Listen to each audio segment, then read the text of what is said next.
ഹരി ഓം. ഓം ശ്രീ ഗുരുഭ്യോം നമഃ. നമ്മുടെ ഈ ആഴ്ചത്തെ സത്സംഗ വിഷയം ഒഴുക്ക്, അതായത് ഫ്ലോ. അനായാസമായിട്ടുള്ള ഒഴുക്ക് എപ്പോഴും ആനന്ദം ജനിപ്പിക്കുന്ന ഒരു കാഴ്ചയാണ്, അല്ലെങ്കിൽ ഒരു അനുഭവമാണ്. ഒരു നദി, ആ നദിയിൽ കൂടി ആ നദി ഒഴുകുന്നത് കാണാൻ, അല്ലെങ്കിൽ ആ നദിയിൽ തന്നെ ഒരു ഇല അല്ലെങ്കിൽ ഒരു തടിക്കഷ്ണം ഒഴുകിപ്പോകുന്നത് കാണുമ്പോൾ നമുക്ക് അതിൻ്റെ ആ ഒരു സ്വാതന്ത്ര്യം നമ്മളിൽ ഒരു ആനന്ദം ജനിപ്പിക്കുന്ന ഒരു അനുഭവമാണ്. അതുപോലെ തന്നെ പ്രകൃതിയിൽ കാണുന്ന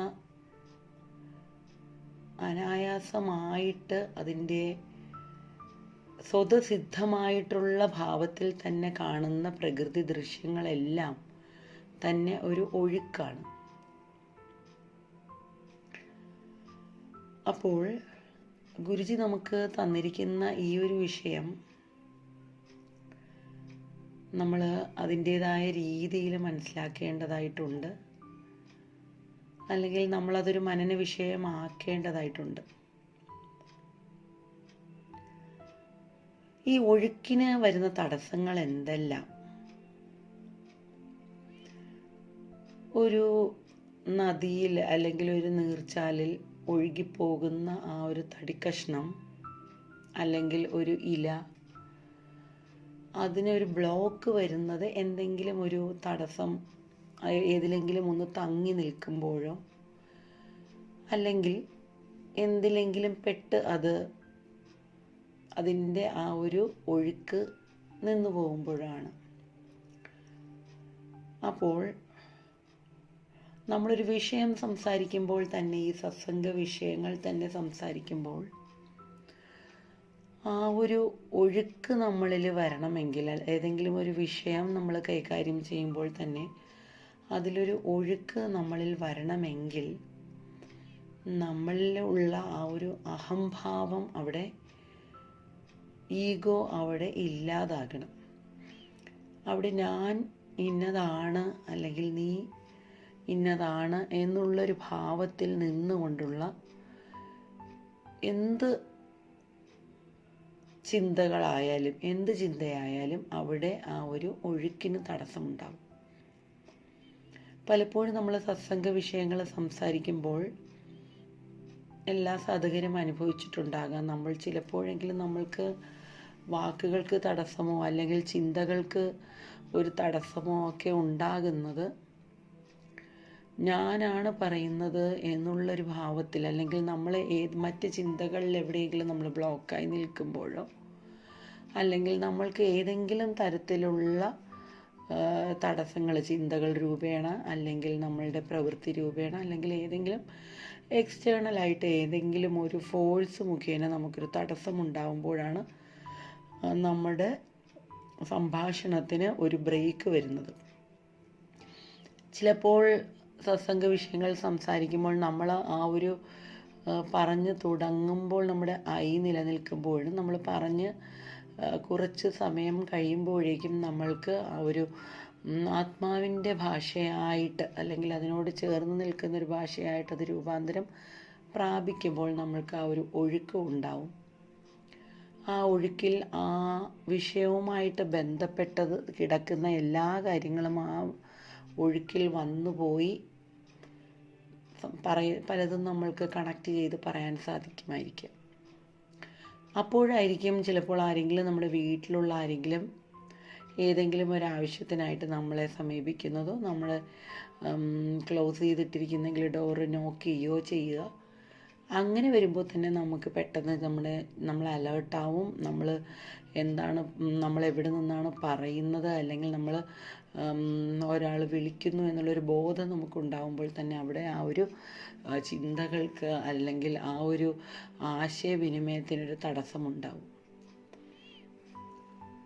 അപ്പോൾ നമ്മുടെ ആത്മീയ യാത്രയിൽ ഈ ഒഴുക്കിന് തടസ്സമുണ്ടാവുന്ന ധാരാളം ഘടകങ്ങളുണ്ട്. ആ ഘടകങ്ങളിൽ ഏറ്റവും പ്രധാനമായി നിൽക്കുന്നത് നമ്മുടെ ഈഗോ തന്നെയാണ്, ഐ ഫാക്ടർ തന്നെയാണ്. ആ ഈഗോയിൽ നിൽക്കുമ്പോൾ നമ്മൾ പലപ്പോഴും ഐഡൻറ്റിഫിക്കേഷൻ നമ്മൾ മറന്നു പോവുകയും, അതായത് നമ്മളൊരു ആത്മീയ സഞ്ചാരത്തിൽ നിൽക്കുന്നൊരു വ്യക്തിയാണ്, അലേർട്ടായിരിക്കണം എന്നുള്ളത് പലപ്പോഴും നമ്മൾ മറന്നു പോവുകയും നമ്മൾ വിചാരിക്കാത്ത അല്ലെങ്കിൽ നമ്മുടെ സാധനയ്ക്ക് തടസ്സമുണ്ടാകുന്ന ഏതെങ്കിലും ഒരു പ്രവൃത്തി നമ്മുടെ കയ്യിൽ നിന്ന് വന്നു കഴിഞ്ഞാൽ തന്നെ നമ്മുടെ ആ ഒരു സ്പിരിച്വൽ ഗ്രോത്തിന് അത് തടസ്സമാണ്.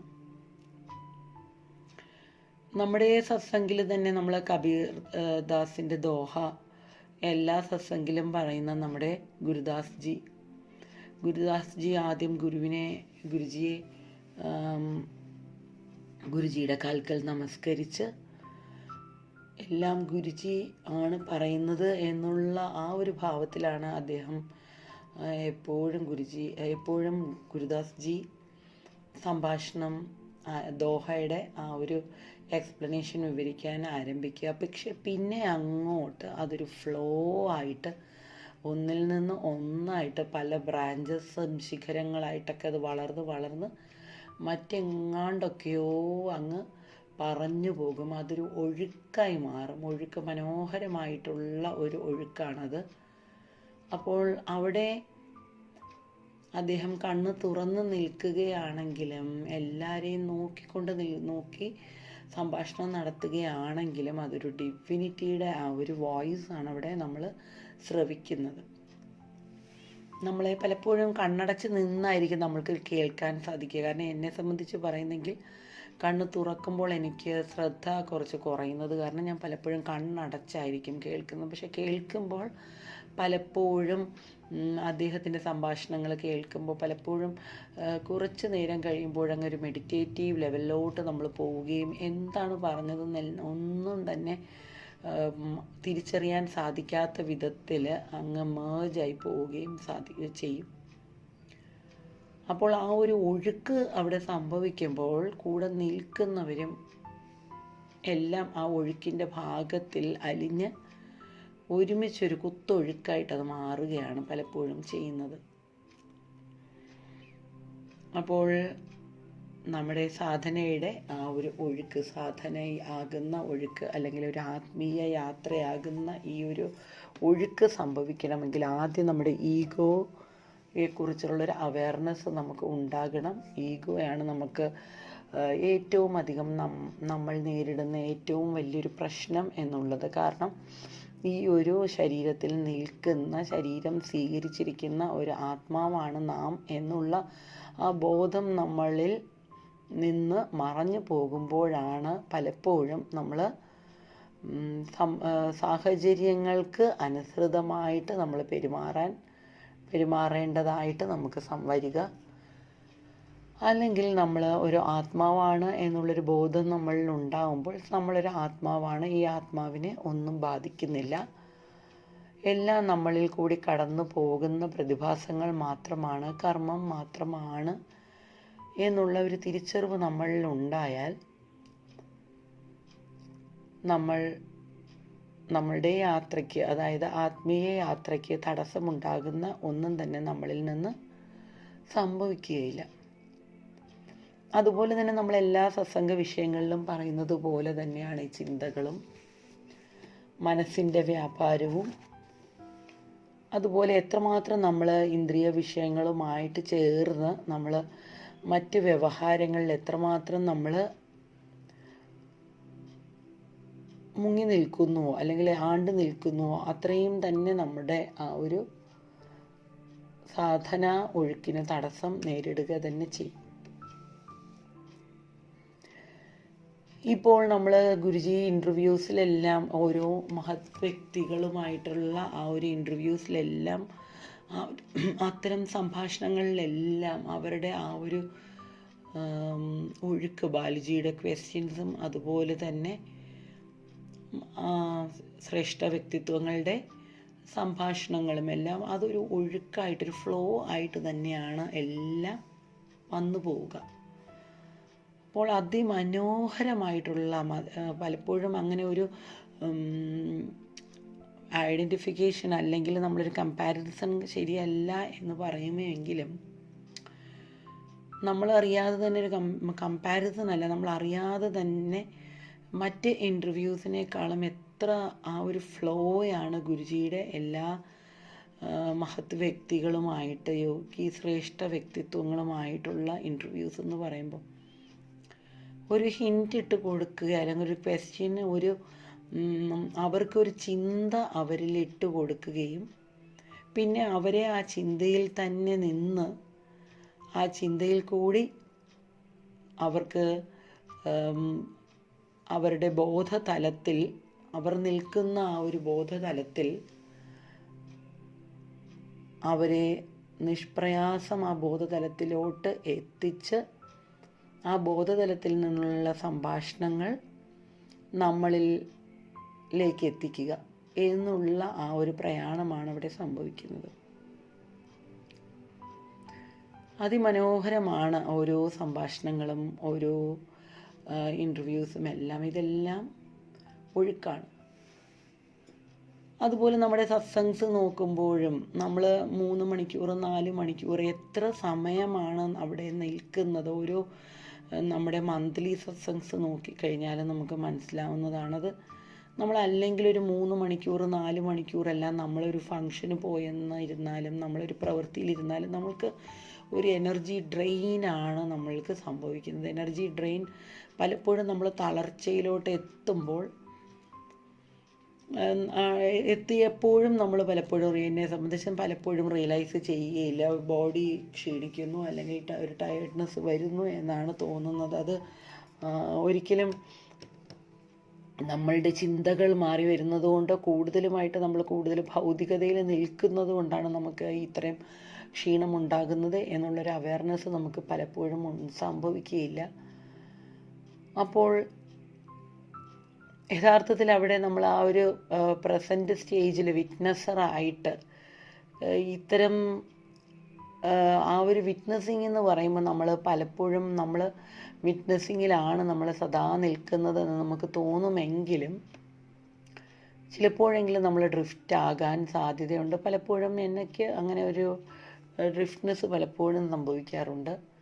മറന്നുപോകും, അതായത് നമ്മൾ സാധകരാണ് എന്നുള്ളത് മറന്നുപോകും. അപ്പോൾ അതൊരു വാർണിംഗ് ആണ് യഥാർത്ഥത്തിൽ. നമ്മൾ നമ്മുടെ സാധനയുടെ കുറവ് കൊണ്ടോ അല്ലെങ്കിൽ നമ്മളിൽ ആ ഒരു ആത്മീയ പക്വത നമ്മളിൽ വരാത്തതിൻ്റെയോ ഫലമായിരിക്കാം നമ്മളിൽ ആ ഒരു സദാ നമ്മളൊരു പാത്തിൽ കൂടി, ഒരു സ്പിരിച്വൽ ജേർണിയിൽ കൂടി പോകുന്ന ഒരു വ്യക്തിത്വമാണ് എന്നുള്ളത് നമ്മൾ വിസ്മരിക്കുക എന്ന് പറയുമ്പോൾ ആ വിസ്മരിക്കുന്ന സമയം തന്നെ നമ്മൾ പൂർണ്ണമായിട്ടും ഭൗതികതയിലോട്ട് നമ്മളെ വലിച്ചു കൊണ്ടുപോയി നമ്മൾ അതിനകത്ത് നിന്ന് നമ്മൾ വട്ടം കറങ്ങി നമ്മൾ ആവശ്യമുള്ളതും ഇല്ലാത്തതുമൊക്കെ എടുത്ത് ഇത് നമ്മളിൽ ഒരു ബാഗേജ് അല്ലെങ്കിൽ ഒരു ഹെവിനെസ് നമ്മളിൽ സൃഷ്ടിക്കും.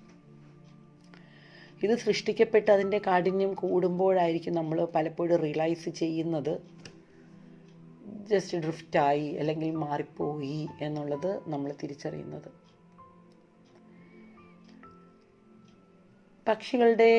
പക്ഷികൾ ആകാശത്ത് പറക്കുന്നത് കാണാൻ വളരെ മനോഹരമായൊരു കാഴ്ചയാണ്. അത് നമ്മൾ രാവിലെ ഉണർന്നെഴുന്നേറ്റ് നമ്മൾ ആകാശത്തോട്ട് നോക്കുമ്പോൾ പക്ഷികൾ അതിൻ്റെ കൂട്ടിൽ നിന്ന് പുറത്തോട്ട് പോകുന്നത്, പറക്കുന്നതും ആ തെളിഞ്ഞ ആകാശത്തിൽ നിന്ന് കാണുമ്പോൾ ഭയങ്കര മനോഹാരിതയാണ്. അതുപോലെ തന്നെ ഇപ്പോൾ പ്രകൃതിയിൽ കാണുന്ന ഏത് ദൃശ്യങ്ങളായിക്കോട്ടെ അതെല്ലാം ഒരു ഒഴുക്കായിട്ട് തന്നെയാണ് പോകുന്നത്. അവിടെ ഈഗോ ഇല്ല. മൃഗങ്ങൾക്ക്, പക്ഷിമൃഗാദികൾക്ക്, ചെടികൾക്ക് അതിലെല്ലാമുള്ള ഐ ഫാക്ടർ വളരെ വളരെ വളരെ നേർത്തതാണ് മനുഷ്യനെ അപേക്ഷിച്ച്. മനുഷ്യനാകട്ടെ ഏറ്റവും വലിയ തടസ്സം എന്ന് പറയുന്നത് ഭൗതികവാദി ആയിക്കോട്ടെ ആത്മീയവാദി ആയിക്കോട്ടെ, ആത്മീയ ഭൗതികത എന്നുള്ളത് വ്യത്യാസമില്ല എന്നുള്ളത് സ്വാമി ഈശയുടെ ഇൻ്റർവ്യൂവിൽ നമ്മൾ കേട്ട കാര്യമാണ്. അദ്ദേഹം അതിന് വളരെ അതിമനോഹരമായിട്ടുള്ളൊരു എക്സാമ്പിൾ സൈറ്റ് ചെയ്ത് പറയുകയും ചെയ്തു. നമ്മൾ ഒരു ഗ്ലാസ് വെള്ളം മുമ്പിലിരിക്കുന്നു, അത് ഭൗതികമായിട്ടുള്ളൊരു വസ്തുവാണ്. ആ ഗ്ലാസ് നമുക്ക് കാണാം, ജലം നമുക്ക് കാണാം. ഭൗതികമായിട്ട് നമുക്ക് എക്സ്റ്റേണലായിട്ട് നമ്മുടെ മുമ്പിൽ കാണുന്നൊരു വസ്തുവാണ്. അതേസമയം ആ ജലം നമ്മൾ കുടിക്കുന്നു, അപ്പോഴേക്കും അത് ഇൻസൈഡായി, അതായത് നമ്മുടെ ജീവാത്മാവിൻ്റെ ഒരു ഭാഗമായി കഴിഞ്ഞു, ആത്മാവിൻ്റെ ഒരു ഭാഗമായി കഴിഞ്ഞു. അപ്പോൾ രണ്ടും രണ്ടല്ല, രണ്ടും ഒന്നാണ് എന്നുള്ള മനോഭാവത്തിൽ നമ്മൾ കാണുമ്പോൾ നമ്മൾക്കിവിടെ ലവ് മാത്രമേ ഉള്ളൂ, ആക്സെപ്റ്റൻസ് മാത്രമേ ഉള്ളൂ. അവിടെ ഒരു നെഗേഷനുമില്ല. പക്ഷെ ഇങ്ങനെയൊക്കെ നമ്മൾ പറയുമെങ്കിലും നമ്മൾക്ക് പലപ്പോഴും അബദ്ധങ്ങൾ പറ്റാറുണ്ട്. നമ്മൾ ഐഡൻറ്റിഫിക്കേഷനിൽ നിന്നുകൊണ്ട് പലപ്പോഴും നമ്മൾ ചിലപ്പോൾ നമ്മൾക്ക് പെയിൻസ് ഉണ്ടാകാറുണ്ട്, ചിലപ്പോൾ നമ്മൾക്ക് ഹാപ്പിനെസ് ഉണ്ടാകാറുണ്ട്. ഓരോ അനുഭവങ്ങൾ നമുക്ക് ലൈഫിലുണ്ടാകുമ്പോൾ, അനുഭവങ്ങളെന്ന് പറയുമ്പോൾ നമ്മൾക്ക് ഒരിക്കലും അത് വസ്തുക്കളുമായിട്ട് ആകാം. അതിനേക്കാൾ എപ്പോഴും പെയിൻഫുൾ എന്ന് പറയുന്നത് പേഴ്സൺ ടു പേഴ്സൺ ആയിരിക്കും.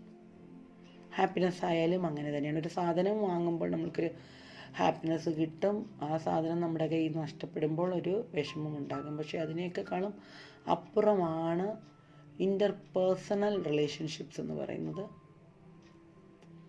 അപ്പോൾ അത് നമ്മൾ എപ്പോഴും വളരെ കെയർഫുള്ളായിട്ട് സാധകരെപ്പോഴും, അതാണ് ഒരു സന്യാസ ജീവിതം എന്ന് പറയുമ്പോൾ തന്നെ അർത്ഥമാക്കുന്നതാണ്. പക്ഷേ സന്യാസ ജീവിതത്തിന് പ്രാപ്തരായിട്ടുള്ള ആ ഒരു കംപ്ലീറ്റ് ക്ലെൻസിങ് സംഭവിച്ച് കംപ്ലീറ്റ് വാസനകളെല്ലാം ഇല്ലാതായി നിൽക്കുന്ന ഒരാൾക്ക് മാത്രമേ സന്യാസം പറഞ്ഞിട്ടുള്ളൂ. അല്ലാത്തവർക്കെല്ലാം ഗൃഹസ്ഥ ജീവിതത്തിൽ കൂടി തന്നെ എല്ലാ ഓരോ അവസ്ഥകളും അനുഭവിച്ച് തന്നെ അവർ വാനപ്രസ്ഥത്തിലോട്ട് കടക്കേണ്ടതായിട്ടുണ്ട്. അപ്പോൾ ഈ ഒരു ഇൻ്റർപേഴ്സണൽ റിലേഷൻസിൽ നമ്മൾ നോക്കുകയാണെങ്കിലും പലപ്പോഴും നമ്മൾ ഈഗോ ഫാക്ടർ നമ്മളിൽ വന്ന് നമ്മൾ പലപ്പോഴും റെസ്പോണ്ട് ചെയ്യേണ്ടതായിട്ടുള്ള സംഭവങ്ങൾ എനിക്ക് ഉണ്ടായിട്ടുണ്ട്. ചിലപ്പോൾ അത് നമ്മളെ വർക്ക് പ്ലേസിലായിരിക്കാം, കൂടുതലും വർക്ക് പ്ലേസിലായിരിക്കാം, അല്ലെങ്കിൽ നമ്മുടെ റിലേഷൻസിലായിരിക്കാം. പക്ഷെ അങ്ങനെയാണെങ്കിലും നമ്മളെപ്പോഴും അത് കഴിഞ്ഞിട്ടായാലും നമ്മൾക്കൊരു ബോധമുണ്ടായി നമ്മൾ കെയർഫുൾ ആവുക. നമ്മൾ പിന്നെ പ്രൊവോക്കിംഗ് ആയിട്ടുള്ള ഒരു സിറ്റുവേഷൻ ഉണ്ടാകാതെ നമ്മൾ എസ്കേപ്പ് ചെയ്യുക എന്നുള്ളതാണ് ഏറ്റവും സേഫസ്റ്റ് മെത്തേഡ് എന്ന് പറയുന്നത്. അത്രയും ആ ഒരു എസ്കേപ്പിസം നമ്മൾ ശീലിച്ചു കഴിഞ്ഞാൽ പിന്നെ നമുക്കത് ആ ഒരു ഫ്ലോയിൽ നമ്മളങ്ങ് പോകും. അതുപോലെ തന്നെ അക്സെപ്റ്റൻസും ഇതെല്ലാം സൈഡ് ബൈ സൈഡ് ആയിട്ട് വേണം പോകാൻ. അപ്പോൾ എല്ലാ ടോക്കിലും നമ്മൾ എല്ലാ സാധകരും പറയുന്നത് പോലെ തന്നെയാണ്, നമ്മൾ ആ ഫ്ലോയിൽ നിന്ന് പോകണമെങ്കിൽ സാധന തന്നെ മുറുക്കെ പിടിക്കണം. സാധന ഒരു നിമിഷവും നമ്മൾ മറന്നു പോകാൻ പാടില്ല എന്നുള്ളത് തന്നെയാണ്. എപ്പോഴും സദാ നമ്മളിൽ ആ ഒരു ഓർമ്മ നിലനിൽക്കണം. അതായത് നമ്മൾ ഒരു സാധനാ പദ്ധതിയിൽ കൂടി കടന്നു പോകുന്നവരാണ് എന്നുള്ള ഓർമ്മ നമ്മളിൽ സദാ ഉണ്ടായാൽ നമ്മൾക്ക് ഒരു പരിധി വരെ നമുക്ക് എക്സ്റ്റേണലായിട്ടുള്ള തടസ്സങ്ങൾ വരുമ്പോൾ തന്നെ നമ്മൾക്ക് ഒരു അവയർനെസ് അവിടെ സംഭവിക്കുകയും ആ അവയർനെസ് നമ്മളിൽ വന്നു പോകുമ്പോഴേക്കും നമുക്ക് ആ ഒഴുക്ക് നമ്മളിൽ സംഭവിക്കുകയും ചെയ്യും. അപ്പോൾ സദാ ജാഗ്രത ആയിരിക്കുക, സാധന തുടർച്ചയായിട്ട് അതിൻ്റെ കൃത്യമായിട്ട് സാധന ചെയ്യുക, അതുപോലെ തന്നെ പ്രസൻറ്റിൽ നിലനിൽക്കാൻ ശ്രമിക്കുക. അതെല്ലാം അത് പർപ്പസ്ഫുള്ളി തന്നെ ചെയ്തു പോകേണ്ടതായിട്ടുള്ള ഒരു എക്സസൈസ് പോലെ തന്നെയാണ് അതെല്ലാം. അങ്ങനെ വരുമ്പോൾ നമ്മുടെ ഈ നമ്മുടെ സാധനയാകുന്ന ആ ഒരു പദ്ധതിയിൽ കൂടി തന്നെ നമുക്ക് ആ ഒരു ജീവിതം തന്നെ ആ ഒരു ഒഴുക്ക് ആക്കി മാറ്റാൻ സാധിക്കും.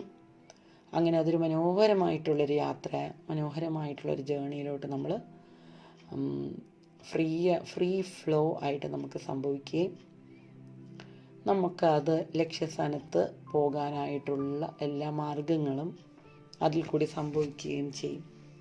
അപ്പോൾ എല്ലാ സാധകർക്കും ഈ ഒഴുക്കിൽ നിന്ന് തടസ്സങ്ങളൊന്നുമില്ലാതെ ഒഴുക്ക്, അല്ലെങ്കിൽ തടസ്സങ്ങൾ എല്ലാം തന്നെ ആ ഒഴുക്കിൻ്റെ ഭാഗമാണ് എന്ന് തിരിച്ചറിഞ്ഞ്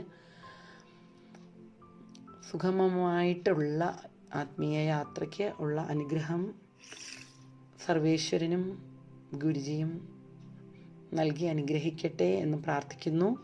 ഹരി ഓം. ഹരി ഓം. ഓം ശ്രീ ഗുരുഭ്യോ നമഃ. ഗുരുജിക്കും സഹസാധകർക്കും വിനീതമായ പ്രണാമങ്ങൾ അർപ്പിക്കുന്നു. ഈ ആഴ്ചത്തെ നമ്മുടെ സത്സംഗ വിഷയം എന്നത് ഒഴുക്ക് എന്നതാണ്. ഒഴുക്ക് പലയിടത്തും മനുഷ്യ ജീവിതത്തെ സമുദ്രത്തിലേക്കുള്ള നദിയുടെ ഒഴുക്കിനോട് സാമ്യം പറയാറുണ്ട്. സമുദ്രത്തിൽ നിന്നും സൂര്യൻ്റെ ചൂടേറ്റ് ജലകണം നീരാവിയായി അന്തരീക്ഷത്തിലെത്തുന്നു. അന്തരീക്ഷത്തിൽ അത് ഘനീഭവിച്ച് പിന്നീട് മഴയായി ഭൂമിയിലെത്തുന്നു. ഭൂമിയിലേക്ക് ഓരോ ജലകണികകളും വീണ് അതൊരു നീർച്ചാലായി പിന്നീട് നദിയായി ഒഴുകി സമുദ്രത്തിൽ എത്തിച്ചേരുന്നു. ഇത് ജലചക്രം എന്നറിയപ്പെടുന്നു. ജലത്തിൻ്റെ ഈ ചക്രം പൂർത്തിയാകുന്നത് പലപ്പോഴും സംഭവിക്കുന്നത് കൊണ്ടാണ്. ജലത്തിൻ്റെ ഈ ചക്രം അനുസ്യൂതം തുടരുന്നത് കൊണ്ട് ഭൂമിയിൽ ജീവൻ നിലനിൽക്കുന്നു. ഇതേ രീതിയിലാണ് ആത്മാക്കളുടെ യാത്രയും പറയപ്പെടുന്നത്. പരമാത്മാവിൽ ഒരൊറ്റ ബോധമായി നിന്നിരുന്ന ആത്മാക്കൾ ജലതുള്ളി കണക്കെ ഭൂമിയിൽ ഓരോ ദേഹവും പേറി ജീവിതങ്ങൾ നയിക്കുന്നു. പിന്നീട് ഈ ആത്മാക്കൾ അവരുടെ ജീവിത യാത്ര തുടർന്ന് തിരിച്ച് ആ പൂർണ്ണനായ പരമാത്മാവിൽ ചെന്ന് ചേരുന്നു. ഓരോ ജലകണികയും എപ്രകാരമാണോ സമുദ്രത്തിൽ ചെന്ന് അടയുന്നത്, അതുപോലെ പരമാത്മാവിൽ നിന്നും വേർപെട്ടു വന്ന ആത്മാക്കൾ തിരിച്ച് ആ പരമാത്മാവിലേക്ക് ചെന്ന് ചേരുന്നു. ഈ യാത്രയെ അതിൻ്റെ ഒഴുക്കിനെ നമുക്ക് നദീജലം സമുദ്രത്തിലേക്ക് ഒഴുകുന്നതിനോട് ഉപമിക്കാം. ആത്മാവിൻ്റെ ആരോഹണവും അവരോഹണവും തുടക്കവും ഒടുക്കവും ഇല്ലാത്ത ഒരു ചാക്രിയ പ്രവർത്തനമാണ് ആത്മാക്കൾ നടത്തുന്നത്. പൂർണ്ണതയിലെത്തുന്നു, പൂർണ്ണതയിൽ നിന്നും അപൂർണതയിലും, അപൂർണതയിലേക്ക്, അപൂർണതയിൽ നിന്ന് വീണ്ടും പൂർണ്ണതയിലേക്ക്. ഇത് അനുസ്യൂതം തുടർന്നുകൊണ്ടിരിക്കുന്നു. ആദ്യവും അന്തവും ഇല്ലാത്ത ഒരു യാത്ര. വിത്തിൽ നിന്നാണോ മരമുണ്ടായത് അതോ മരത്തിൽ നിന്നാണോ വിത്തുണ്ടായത് എന്ന പോലെ, അല്ലെങ്കിൽ മുട്ടയിൽ നിന്നാണോ കോഴിയുണ്ടായത് അല്ലെങ്കിൽ കോഴിയിൽ നിന്നാണോ മുട്ടയുണ്ടായത് എന്ന് നമുക്ക് തിരിച്ചറിയാൻ കഴിയാത്ത തരം യാത്രയാണ് ഓരോ ആത്മാക്കളുടേതും.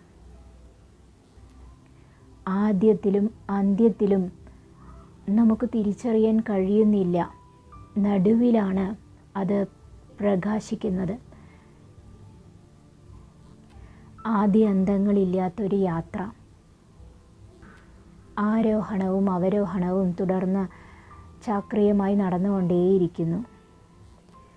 ജ്ഞാനാവസ്ഥയിൽ നിന്ന് അജ്ഞാനത്തിലേക്കും, അജ്ഞാനാവസ്ഥയിൽ നിന്ന് വീണ്ടും ജ്ഞാനത്തിലേക്കും അതനുസ്യൂതം ഒഴുകിക്കൊണ്ടേയിരിക്കുന്നു.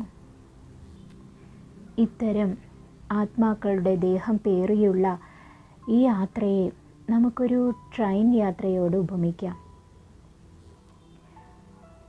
ഒരു ശരീരത്തിൽ ആത്മാവ് പ്രവേശിക്കുന്നതിന് മുൻപ് ഈ യാത്ര അതിൻ്റെ ലക്ഷ്യത്തെ നിശ്ചയിച്ചുകൊണ്ടാണ് യാത്ര തുടരുന്നത്. നമുക്ക് എവിടേക്കാണോ പോകേണ്ടത് ആ ട്രെയിനിനെയാണ് നമ്മൾ സമീപിക്കുന്നത്. ആ ട്രെയിനിൽ കയറുന്നു.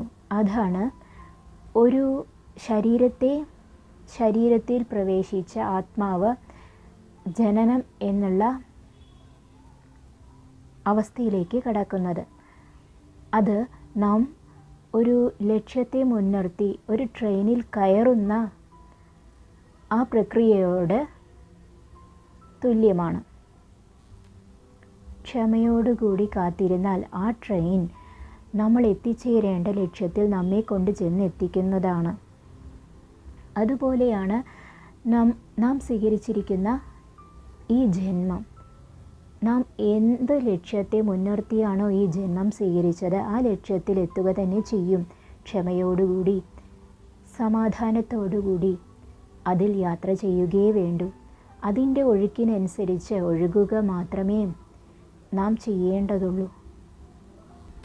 നാം ആ ട്രെയിനിൽ കയറുന്നു, എന്നിട്ട് നമ്മുടെ ഭാരങ്ങളെ ട്രെയിനിൽ ഒരിടത്ത് സൂക്ഷിച്ച് നാം സമാധാനപൂർവം കാഴ്ചകളെ ആസ്വദിച്ചുകൊണ്ട് ആനന്ദം അനുഭവിച്ചുകൊണ്ട് യാത്ര ചെയ്യുക. യാത്ര തുടരുക മാത്രമേ ചെയ്യേണ്ടതുള്ളൂ. ആ ഒഴുക്കിനൊത്ത് നീങ്ങുക മാത്രമേ ചെയ്യേണ്ടതുള്ളൂ. അല്ലാതെ ആ ഭാരത്തെ തലയിൽ പേറിയിരിക്കുകയോ അല്ലെങ്കിൽ ആ ട്രെയിനിൽ കിടന്ന് അതോടൊപ്പം ഓടുകയോ ചെയ്യേണ്ട ആവശ്യമില്ല. അതുപോലെയാണ് നമ്മുടെ ഈ ജീവിതവും. ഈ ജീവിതത്തിൽ വരുന്നതിനെ എല്ലാത്തിനെയും ഒരേ മാനസികാവസ്ഥയിൽ സ്വീകരിച്ചുകൊണ്ട് ആ ഒഴുക്കിനൊത്ത് നീങ്ങുക മാത്രമേ നാം ചെയ്യേണ്ടതായിട്ടുള്ളൂ. ഈ ട്രെയിൻ യാത്രയ്ക്കിടയിൽ പലരും അപ്രതീക്ഷിതമായി പല സ്റ്റേഷനിൽ നിന്നും കയറുകയും അവർ നമ്മുടെ ലക്ഷ്യത്തിലേക്ക് യാത്ര ചെയ്യുന്നതാവാം, അല്ലെങ്കിൽ നമ്മുടെ ലക്ഷ്യത്തിന് മുൻപേ അവരുടെ ലക്ഷ്യം, അതായത് അവരുടെ സ്റ്റേഷൻ വരുമ്പോൾ അവർ ഇറങ്ങിപ്പോവുകയും ചെയ്യുകയാവാം. ഇടയിൽ കാണുകയും ഇടയിൽ അവർ ഇറങ്ങിപ്പോവുകയും ചെയ്യുന്നു. അതുപോലെയാണ് നമ്മുടെ ജീവിതത്തിലേക്ക് കടന്നു വരുന്ന പലതും. അവ വരുന്നു പോകുന്നു. അവയോടൊന്നും നമുക്കൊരു ബന്ധനത്തിൻ്റെ ആവശ്യമില്ല. നമ്മൾ ട്രെയിൻ യാത്ര നടത്തുമ്പോൾ നമുക്കത് അറിയാവുന്ന വസ്തുതയാണ്. നമ്മൾ ഈ യാത്രയ്ക്കിടയിൽ പരിചയപ്പെടുന്നവ, ആ പരിചയം ഒരു താൽക്കാലികം മാത്രമാണെന്ന് നാം തിരിച്ചറിയുന്നു. അപ്പോൾ നമുക്ക് അവരോടുള്ള ബന്ധം അത്രമാത്രം നേർത്തതായിരിക്കും. നമ്മളധികം ബന്ധനം അവരോട് കാട്ടാറില്ല. അതുപോലെ നമ്മുടെ ഈ ജീവിതത്തിലെ സകല ബന്ധങ്ങളോടും നാം അനുവർത്തിക്കേണ്ടതുള്ളൂ. ഒന്നിനോടും ഒരു ബന്ധനത്തിൻ്റെ ആവശ്യം ഇല്ല. പലരും നമ്മുടെ ജീവിതത്തിലേക്ക് കടന്നു വരും. അവർ അവരുടെ ലക്ഷ്യത്തിലേക്ക് നീങ്ങും. അവരുടെ ലക്ഷ്യത്തിലെത്തിക്കഴിഞ്ഞാൽ അവർ വഴി പിരിഞ്ഞു പോവുകയും ചെയ്യും. ഈ ട്രെയിൻ യാത്രയ്ക്കിടെ നാം പല സ്റ്റേഷനുകൾ കടന്നു ചെല്ലുന്നു. അതിലേതെങ്കിലും ഒരു സ്റ്റേഷനിൽ ആ സ്ഥലവുമായിട്ട് കൂടുതൽ ആകർഷണം തോന്നി നാം അവിടെ ഇറങ്ങുകയാണെങ്കിൽ നമ്മൾ എത്തിച്ചേരേണ്ടതായ ലക്ഷ്യത്തിലേക്ക് തുടർന്നു പോകാൻ സാധിക്കാതെ വരുന്നു. അതുപോലെ നമ്മുടെ ജീവിതത്തിൽ പല തടസ്സങ്ങൾ അല്ലെങ്കിൽ പല ആകർഷണങ്ങൾ നമ്മളിലേക്ക് എത്തും. ആ ആകർഷണങ്ങളിലൊന്നും തടസ്സപ്പെടാതെ നാം നമ്മുടെ ജീവിതത്തെ ശരിയായ ഒഴുക്കിലൂടെ കൊണ്ടുപോകണം. എങ്കിൽ മാത്രമേ നമുക്ക് നമ്മുടെ യഥാർത്ഥ ലക്ഷ്യത്തിലേക്ക് എത്തിച്ചേരാൻ സാധിക്കുകയുള്ളൂ. നമ്മുടെ ഈ യാത്രയെ സഹായിക്കാൻ പല സ്റ്റേഷനിൽ നമ്മെ കാത്തിരിക്കുന്നുണ്ടാകും. അതായത് പല സ്റ്റേഷനിലും വെച്ച് നമുക്ക് വേണ്ട ഭക്ഷണങ്ങളൊക്കെ ഓരോരുത്തർ കൊണ്ട് തരാറുണ്ട്. നമുക്ക് അവയിൽ ഏതാണ് വേണ്ടതെന്ന് സെലക്ട് ചെയ്ത് വാങ്ങിക്കഴിക്കാം. അതുപോലെയാണ് ജീവിതത്തിൽ പല ചോയ്സസുകളും നമുക്ക് വരുന്നത്. അതിലേത് ചോയ്സ് വേണം എന്നുള്ളത് നമുക്ക് തീരുമാനിക്കാം. ആ വരുന്ന ചോയ്സിനെ സ്വീകരിക്കാം എന്നല്ലാതെ അതിനപ്പുറത്തേക്ക് കടക്കാനൊന്നും നമുക്ക് കഴിയുകയില്ല. ഈ വരുന്ന അവസരങ്ങളെല്ലാം നമ്മുടെ ഈ യാത്രയെ സഹായിക്കാൻ വേണ്ടി മാത്രമാണ്. അല്ലാതെ ആ അവസരങ്ങളുടെ പുറകെ അതിലാകർഷിക്കപ്പെട്ട് നമ്മൾ ആ വഴിയെ പോയാൽ അതായത് ഒരു ഫ്രൂട്ട് നമുക്കൊരു സ്റ്റേഷനിൽ വെച്ച് കിട്ടി, അതിൻ്റെ വേരുകൾ തേടി നമ്മൾ അതുവഴിയെ യാത്ര ചെയ്ത് നമ്മുടെ ലക്ഷ്യത്തിൽ നമ്മൾ എത്തിച്ചേരുകയില്ല. അതുപോലെ വഴിയെ കാണുന്നതിലൊന്നും ബന്ധനസ്ഥനാകാതെ നമ്മുടെ യാത്ര ആ ലക്ഷ്യത്തെ മുൻനിർത്തി നമ്മൾ യാത്ര ചെയ്തുകൊണ്ടേയിരിക്കണം. ലക്ഷ്യത്തിൽ നിന്ന് ഒരിക്കലും വ്യതിചലിക്കരുത്. അതിനെ ആനന്ദത്തോടുകൂടി ആസ്വദിച്ചുകൊണ്ട് മുന്നോട്ട് പോകണം. നാം ട്രെയിൻ യാത്രയിൽ പല കാഴ്ചകളും കാണും.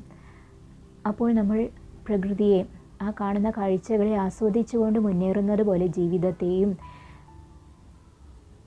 വരുന്നതിനെയെല്ലാം ഒരേ മനോഭാവത്തിൽ സ്വീകരിച്ചുകൊണ്ട് ആസ്വദിച്ചുകൊണ്ട് തന്നെ മുന്നോട്ട് പോകണം. അപ്പോൾ നമുക്ക് നമ്മുടെ യഥാർത്ഥ ലക്ഷ്യത്തിൽ എത്തിച്ചേരാൻ സാധിക്കും, ഒരു തടസ്സവും കൂടാതെ. ഒഴുക്കിനൊത്ത് സഞ്ചരിക്കുമ്പോൾ കൂടുതൽ ക്ലേശം അനുഭവിക്കേണ്ടി വരുന്നില്ല. ഒഴുക്കിനെതിരെയോ തടസ്സങ്ങളിലോ പെടുമ്പോഴാണ് നാം ക്ലേശിക്കുന്നത്. ജീവിതത്തിൽ വരുന്ന സുഖത്തെയും ദുഃഖത്തെയും ഒരുപോലെ സ്വീകരിച്ചുകൊണ്ട് ഒരേ മനോഭാവത്തോടുകൂടി അതിൽ സമാധാനപൂർവം യാത്ര തുടരാൻ നമുക്ക് ഏവർക്കും നമ്മുടെ സാധനാ മാർഗങ്ങൾ ഒരു സഹായമായി കൂടെയുണ്ടാവും. ചലനങ്ങൾക്കിടയിലും നിശ്ചലാവസ്ഥ തുടരാൻ ധ്യാനം നമ്മെ സഹായിക്കും. ഒഴുക്കിനൊത്ത് പ്രയാസം കൂടാതെ നീങ്ങാൻ ധ്യാനം നമ്മെ സഹായിക്കും. ട്രെയിൻ യാത്രയിൽ ഈ ട്രെയിൻ നമ്മൾ ഉദ്ദേശിക്കുന്ന ലക്ഷ്യത്തിൽ കൊണ്ടുചെന്ന് എത്തിക്കും എന്നുള്ള വിശ്വാസമുണ്ട്. അതുകൊണ്ടാണ് നാം സമാധാനത്തോടുകൂടി ആ ട്രെയിനിൽ യാത്ര തുടരുന്നത്. അതുപോലെ നമ്മുടെ ജീവിതത്തിന് അതിൻ്റെ സുഗമമായ ഒഴുക്കിന് ഒരു വിശ്വാസം വേണം. അതായത് ഈശ്വരനാണ് ആ ട്രെയിൻ, നമ്മുടെ ജീവിതമാകുന്ന ട്രെയിൻ നയിക്കുന്നത്. അതിനെ യഥാർത്ഥ ലക്ഷ്യത്തിലെത്തിക്കാൻ ആ ഈശ്വരൻ ഉണ്ട്. ആ ഈശ്വരനെ പൂർണ്ണമായും ആശ്രയിച്ചുകൊണ്ട് സർവവും സമർപ്പിച്ചുകൊണ്ട്, ആ ഈശ്വരനിൽ സർവവും സമർപ്പിച്ചുകൊണ്ട് സമാധാനപൂർവം യാത്ര ചെയ്യുകയേ വേണ്ടൂ. ആ ഒഴുക്കിനൊത്ത് നീന്തുകയേ വേണ്ടൂ. ഭഗവാൻ കൃഷ്ണൻ ഭഗവത്ഗീതയിൽ അർജുനനോട് പറയുന്നതായി നാം എല്ലാവരോടുമായിട്ടാണ് പറയുന്നത്, എന്നെ ശരണം പ്രാപിക്കുക എന്ന്. സകല ധർമ്മങ്ങളെയും സകല കർത്തവ്യങ്ങളെയും സർവധർമാൻ പരിത്യജ്യ മാമേകം ശരണം വ്രജ, സകലതിനെയും പരിത്യജിച്ചുകൊണ്ട് എന്നെ ശരണം പ്രാപിക്കൂ. അങ്ങനെ എന്നെ ശരണം പ്രാപിച്ച് ഞാൻ നയിക്കുന്ന ഒഴുക്കിനൊത്ത് ഒഴുകുന്നവർ തീർച്ചയായും ലക്ഷ്യത്തിൽ എത്തുക തന്നെ ചെയ്യുമെന്ന് ഭഗവാൻ അതിൽ പറഞ്ഞു വയ്ക്കുന്നു. ജീവിതമാകുന്ന ഒഴുക്കിൽ ഒന്നിനോടും പ്രതികരിക്കാതെ ആ ഒഴുക്കിനൊത്ത് ചലിക്കുന്നവർ മാത്രമേ ലക്ഷ്യത്തിൽ എത്തിച്ചേരുകയുള്ളൂ. അഹംബോധം നിലനിൽക്കുന്നിടത്തോളം പലതിനോടും, നമ്മളിലേക്ക് വരുന്ന പലതിനോടും ഒരു പ്രതിരോധം നമ്മളിൽ നിന്നുണ്ടാകും. ആ അഹംബോധം എപ്പോഴില്ലാതാകുന്നുവോ അപ്പോൾ നാം ആ ഒഴുക്കിനൊത്ത് നീന്താൻ തുടങ്ങും. നമ്മളിലേക്ക് വരുന്ന സകലതിനെയും ഒരുപോലെ സ്വീകരിക്കാനുള്ള ഒരു അവസ്ഥ നമ്മളിൽ സംജാതമാകും. അപ്പോൾ മാത്രമേ നമുക്ക് ആ ഒഴുക്കിനൊത്ത് സുഗമമായി ഒഴുകാൻ കഴിയുകയുള്ളൂ. നിരന്തരം ധ്യാനം പരിശീലിക്കുക വഴി നമ്മളിൽ അഹംബോധമില്ലാത്ത അവസ്ഥ സംജാതമാകുന്നു. ജീവിതമാകുന്ന ഒഴുക്കിനൊത്ത് ഒഴുകാനും സാധിക്കുന്നു. ഏവർക്കും സാധന പരിശീലിക്കുക വഴി, ധ്യാനം പരിശീലിക്കുക വഴി ജീവിതമാകുന്ന ഒഴുക്കിൽ സുഗമമായി ഒഴുകാൻ സാധിക്കുമാറാകട്ടെ എന്ന് പ്രാർത്ഥിച്ചുകൊണ്ട് നിർത്തുന്നു. ഗുരുജിക്കും സഹസാധകർക്കും നന്ദി അർപ്പിച്ചുകൊണ്ട് നിർത്തുന്നു. ഹരി ഓം. ഹരി ഓം. ഈ ആഴ്ചത്തെ സത്സംഗ വിഷയം ഒഴുക്ക്. ഇപ്പോൾ നമ്മൾ ഈ ഒഴുക്ക് എന്ന ഉള്ള ടോപ്പിക്കിനെ പറ്റി സംസാരിക്കാൻ തുടങ്ങിയപ്പോൾ നമ്മളെ പണ്ട് മുതലേ കേട്ട് വരുന്ന ഒരു കാര്യമാണ് സമൂഹത്തിൽ ഒഴുക്കിനെതിരെ നീന്തിയവർ, അല്ലെങ്കിൽ ഒഴുക്കിനെതിരെ ചിന്തിച്ചവർ, പ്രവർത്തിച്ചവർ, ഇവരൊക്കെ ഒരു നമ്മുടെ സമൂഹത്തിനൊരു ഇൻഫ്ലുവൻസ്, ഏതെങ്കിലും ഒരു തരത്തിൽ ഇൻഫ്ലുവൻസ് അല്ലെങ്കിൽ സമൂഹത്തിൽ കോൺട്രിബ്യൂഷൻസ് കൊടുത്ത ആൾക്കാരാണ്. വ്യത്യസ്തമായി ചിന്തിക്കുകയും പ്രവർത്തിക്കുകയും ചെയ്ത ആൾക്കാർ എന്ന് നമ്മൾ കേട്ടിട്ടുണ്ട്. നമ്മൾ അവരെ പറ്റിയൊക്കെ പഠിച്ചിട്ടുമുണ്ട്. അപ്പോൾ നമ്മളൊരു സാധകൻ്റെ തലത്തിൽ നിന്നും ഒരു സാധകനെ സംബന്ധിച്ചിടത്തോളം ഈ ഒഴുക്ക് എന്ന വാക്കിൻ്റെ പ്രസക്തിയെപ്പറ്റി ചിന്തിച്ചപ്പോൾ നമുക്ക് തോന്നിയ കാര്യം, ഒരു സാധകൻ അവൻ്റെ ഒഴുക്ക് എങ്ങോട്ടാണ് എന്ന് സദാ നിരീക്ഷിച്ചു കൊണ്ടിരിക്കേണ്ടതാണ്. നമ്മുടെ ചുറ്റുമുള്ള സമൂഹത്തിൻ്റെ ഒഴുക്കിൽ നിന്നും തീർച്ചയായിട്ടും സാധകൻ്റെ നിരീക്ഷണവും പ്രവർത്തികളും വേറെ ആയിരിക്കും. കാരണം അവൻ്റെ ലക്ഷ്യം വേറെയാണല്ലോ. നമ്മുടെ രീതികളും നമ്മൾ ഡേ ടു ഡേ ലൈഫിൽ നമ്മൾ പ്രയോറിറ്റി കൊടുക്കുന്ന കാര്യങ്ങളും ഒക്കെ തികച്ചും വ്യത്യസ്തമാണ്. അപ്പോൾ നമുക്കൊരു പക്ഷേ ചിന്തിക്കാം, നമ്മൾ ഒഴുക്കിനെതിരെ നീന്തുന്നവരാണോ അങ്ങനെയൊക്കെ. ഇപ്പോൾ എതിരെ നീന്തിയാലും ഒഴുക്കിന് ഒപ്പം പോയാലും ഒരു സാധകൻ എന്ന് പറയുമ്പോൾ നമുക്ക് പെട്ടെന്ന് ഓർമ്മ വന്നത് ശ്രീരാമകൃഷ്ണദേവൻ പറഞ്ഞതുപോലെ ഒരു വെള്ളത്തിൽ പൊങ്ങിക്കിടക്കുന്ന വെണ്ണ പോലെ ആയിരിക്കണം സാധകൻ. അപ്പോൾ ഏത് ഒഴുക്കാണെങ്കിലും എങ്ങോട്ടാണെങ്കിലും നമ്മൾ ആ ഒഴുക്കിൽ പെടാതെ മുങ്ങിപ്പോവാതെ ആ പ്രതലത്തിൽ ഫ്ലോട്ട് ചെയ്ത് കിടക്കും. അപ്പോൾ അത്രയും ക്ലിയർ ആയിരിക്കണം, പരിശുദ്ധമായിരിക്കണം ഒരു സാധകൻ എന്നർത്ഥം. ഇനിയും നമ്മൾ പലരും, ഇപ്പോൾ നമ്മൾ തന്നെ ഉദാഹരണം എടുക്കുകയാണെങ്കിൽ, നമ്മൾ ആ ഒരു രീതിയിൽ അല്ലെങ്കിൽ അത്രയും പ്യുവറായിട്ട് ഒരു സ്റ്റേജിൽ എത്താത്ത ഒരു സാധകൻ, ഈ ഒരു സാധന മാർഗത്തിൽ വന്നുകൊണ്ടിരിക്കുന്ന, പല കാര്യങ്ങളും പഠിച്ചുകൊണ്ടിരിക്കുന്ന സാധകൻ എങ്ങനെ ഈ ഒരു കാര്യം ചെയ്യും? അവൻ ചെയ്യേണ്ടത് അവൻ്റെ ചുറ്റിനുമുള്ള കാര്യങ്ങളെ സദാ നിരീക്ഷിച്ചുകൊണ്ട് ഇരിക്കണം. നമ്മുടെ ഒഴുക്ക് എങ്ങോട്ടാണ്, നമ്മുടെ പോക്ക് എങ്ങോട്ടാണ് എന്ന് നമ്മൾ സദാ നിരീക്ഷിച്ചു കൊണ്ടിരിക്കണം. നമ്മുടെ ഉള്ളിൽ നമ്മളൊരു കടയൽ എന്ന് പറയുന്ന പ്രക്രിയ ഉണ്ടല്ലോ, ഈ വെണ്ണ എടുക്കാനായിട്ട് നമ്മൾ പണ്ട് കണ്ടിട്ടുള്ള ആ ഒരു പ്രക്രിയ, അത് നമ്മുടെ ഉള്ളിൽ ചെയ്തുകൊണ്ടിരിക്കണം. അങ്ങനെ സദാ ചെയ്തുകൊണ്ടിരിക്കുമ്പോഴാണല്ലോ നമുക്ക് വെണ്ണ കിട്ടുന്നത്.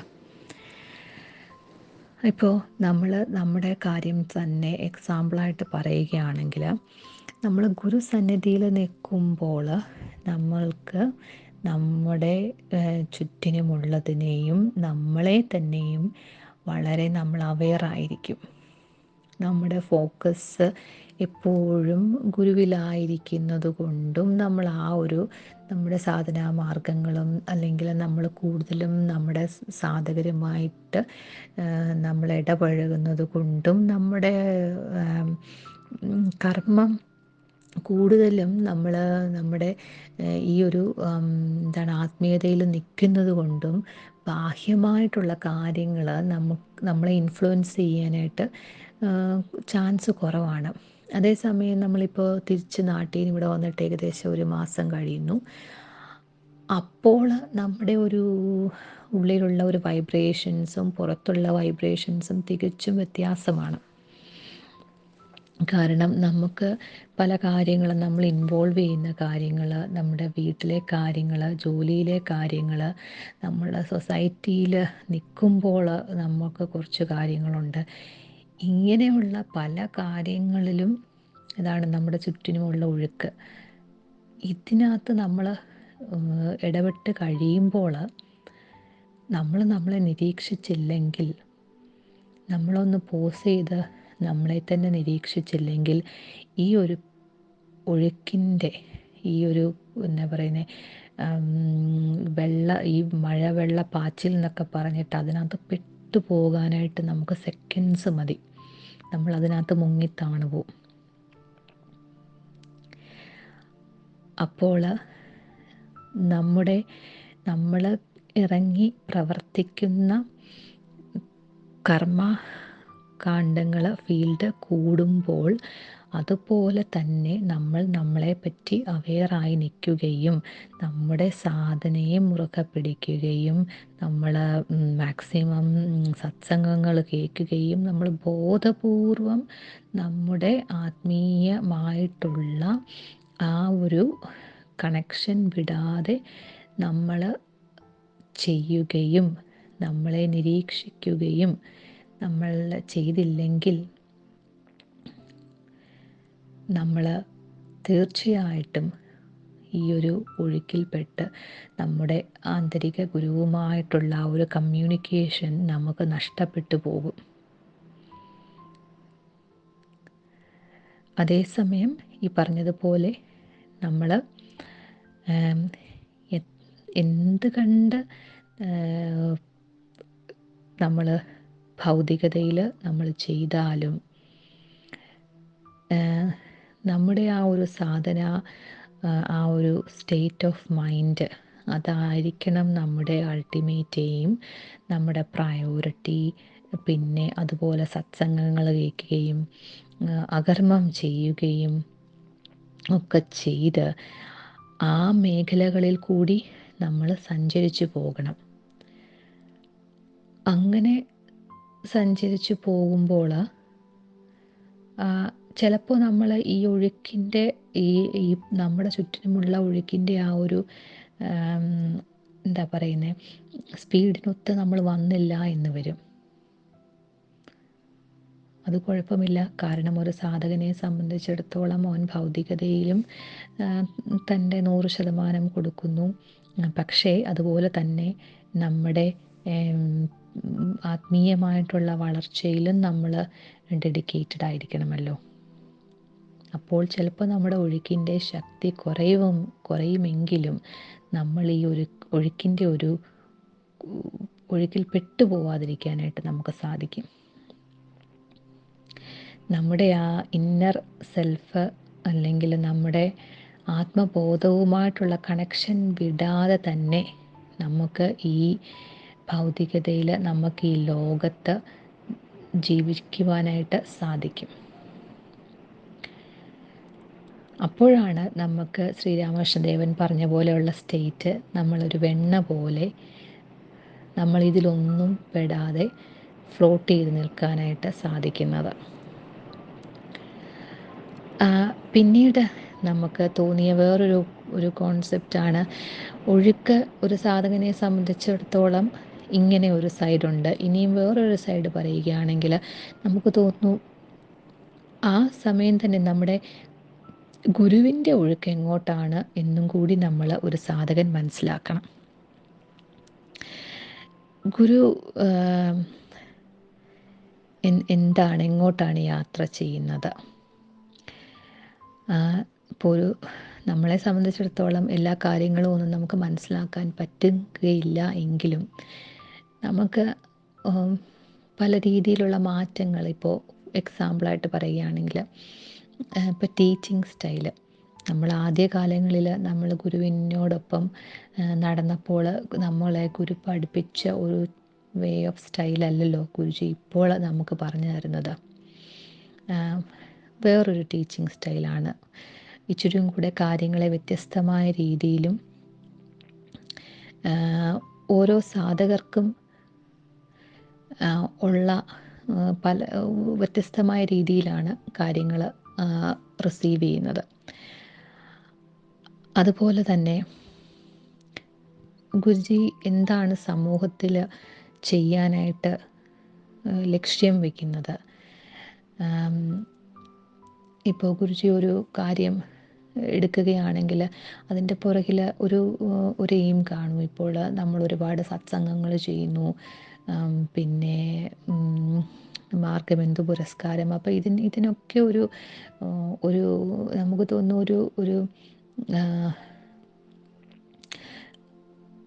ഇതിനൊക്കെ ഉള്ളിലൊരു വലിയ ഒരു എയിമുണ്ട്, വലിയൊരു മീനിങ് ഉണ്ട്. ഇപ്പോൾ അതിനെപ്പറ്റി കൂടുതൽ ഒരു ക്ലാരിഫിക്കേഷൻ നമുക്കുമില്ല എങ്കിൽ പോലും ഈ ഒരു ഗുരുജി എങ്ങോട്ടാണ് പോകുന്നത്? ഒരു സാധകൻ, ഒരു ശിഷ്യൻ എന്ന് പറയുമ്പോൾ തൻ്റെ ഗുരുവിൻ്റെ ലക്ഷ്യത്തിന് വേണ്ടി പ്രവർത്തിക്കുന്നവനായിരിക്കണം. അപ്പോൾ നമുക്ക് ഗുരുവിൻ്റെ എല്ലാ കാര്യങ്ങളും മനസ്സിലായില്ലെങ്കിലും നമ്മൾ ആ ഒരു ഡെഡിക്കേഷനോട് കൂടി നമ്മൾ സാധന ചെയ്ത് ഗുരുവിൽ അർപ്പിച്ച് നിൽക്കുമ്പോൾ നമുക്ക് തീർച്ചയായിട്ടും നമ്മൾക്ക് ചെയ്യാനുള്ള പാർട്ട് എന്താണോ അത് നമ്മളിൽ വന്നു ചേരും. അതിന് ഏറ്റവും വലിയ എക്സാമ്പിൾ നമ്മൾ ഈ സത്സംഗങ്ങൾ കേൾക്കുമ്പോൾ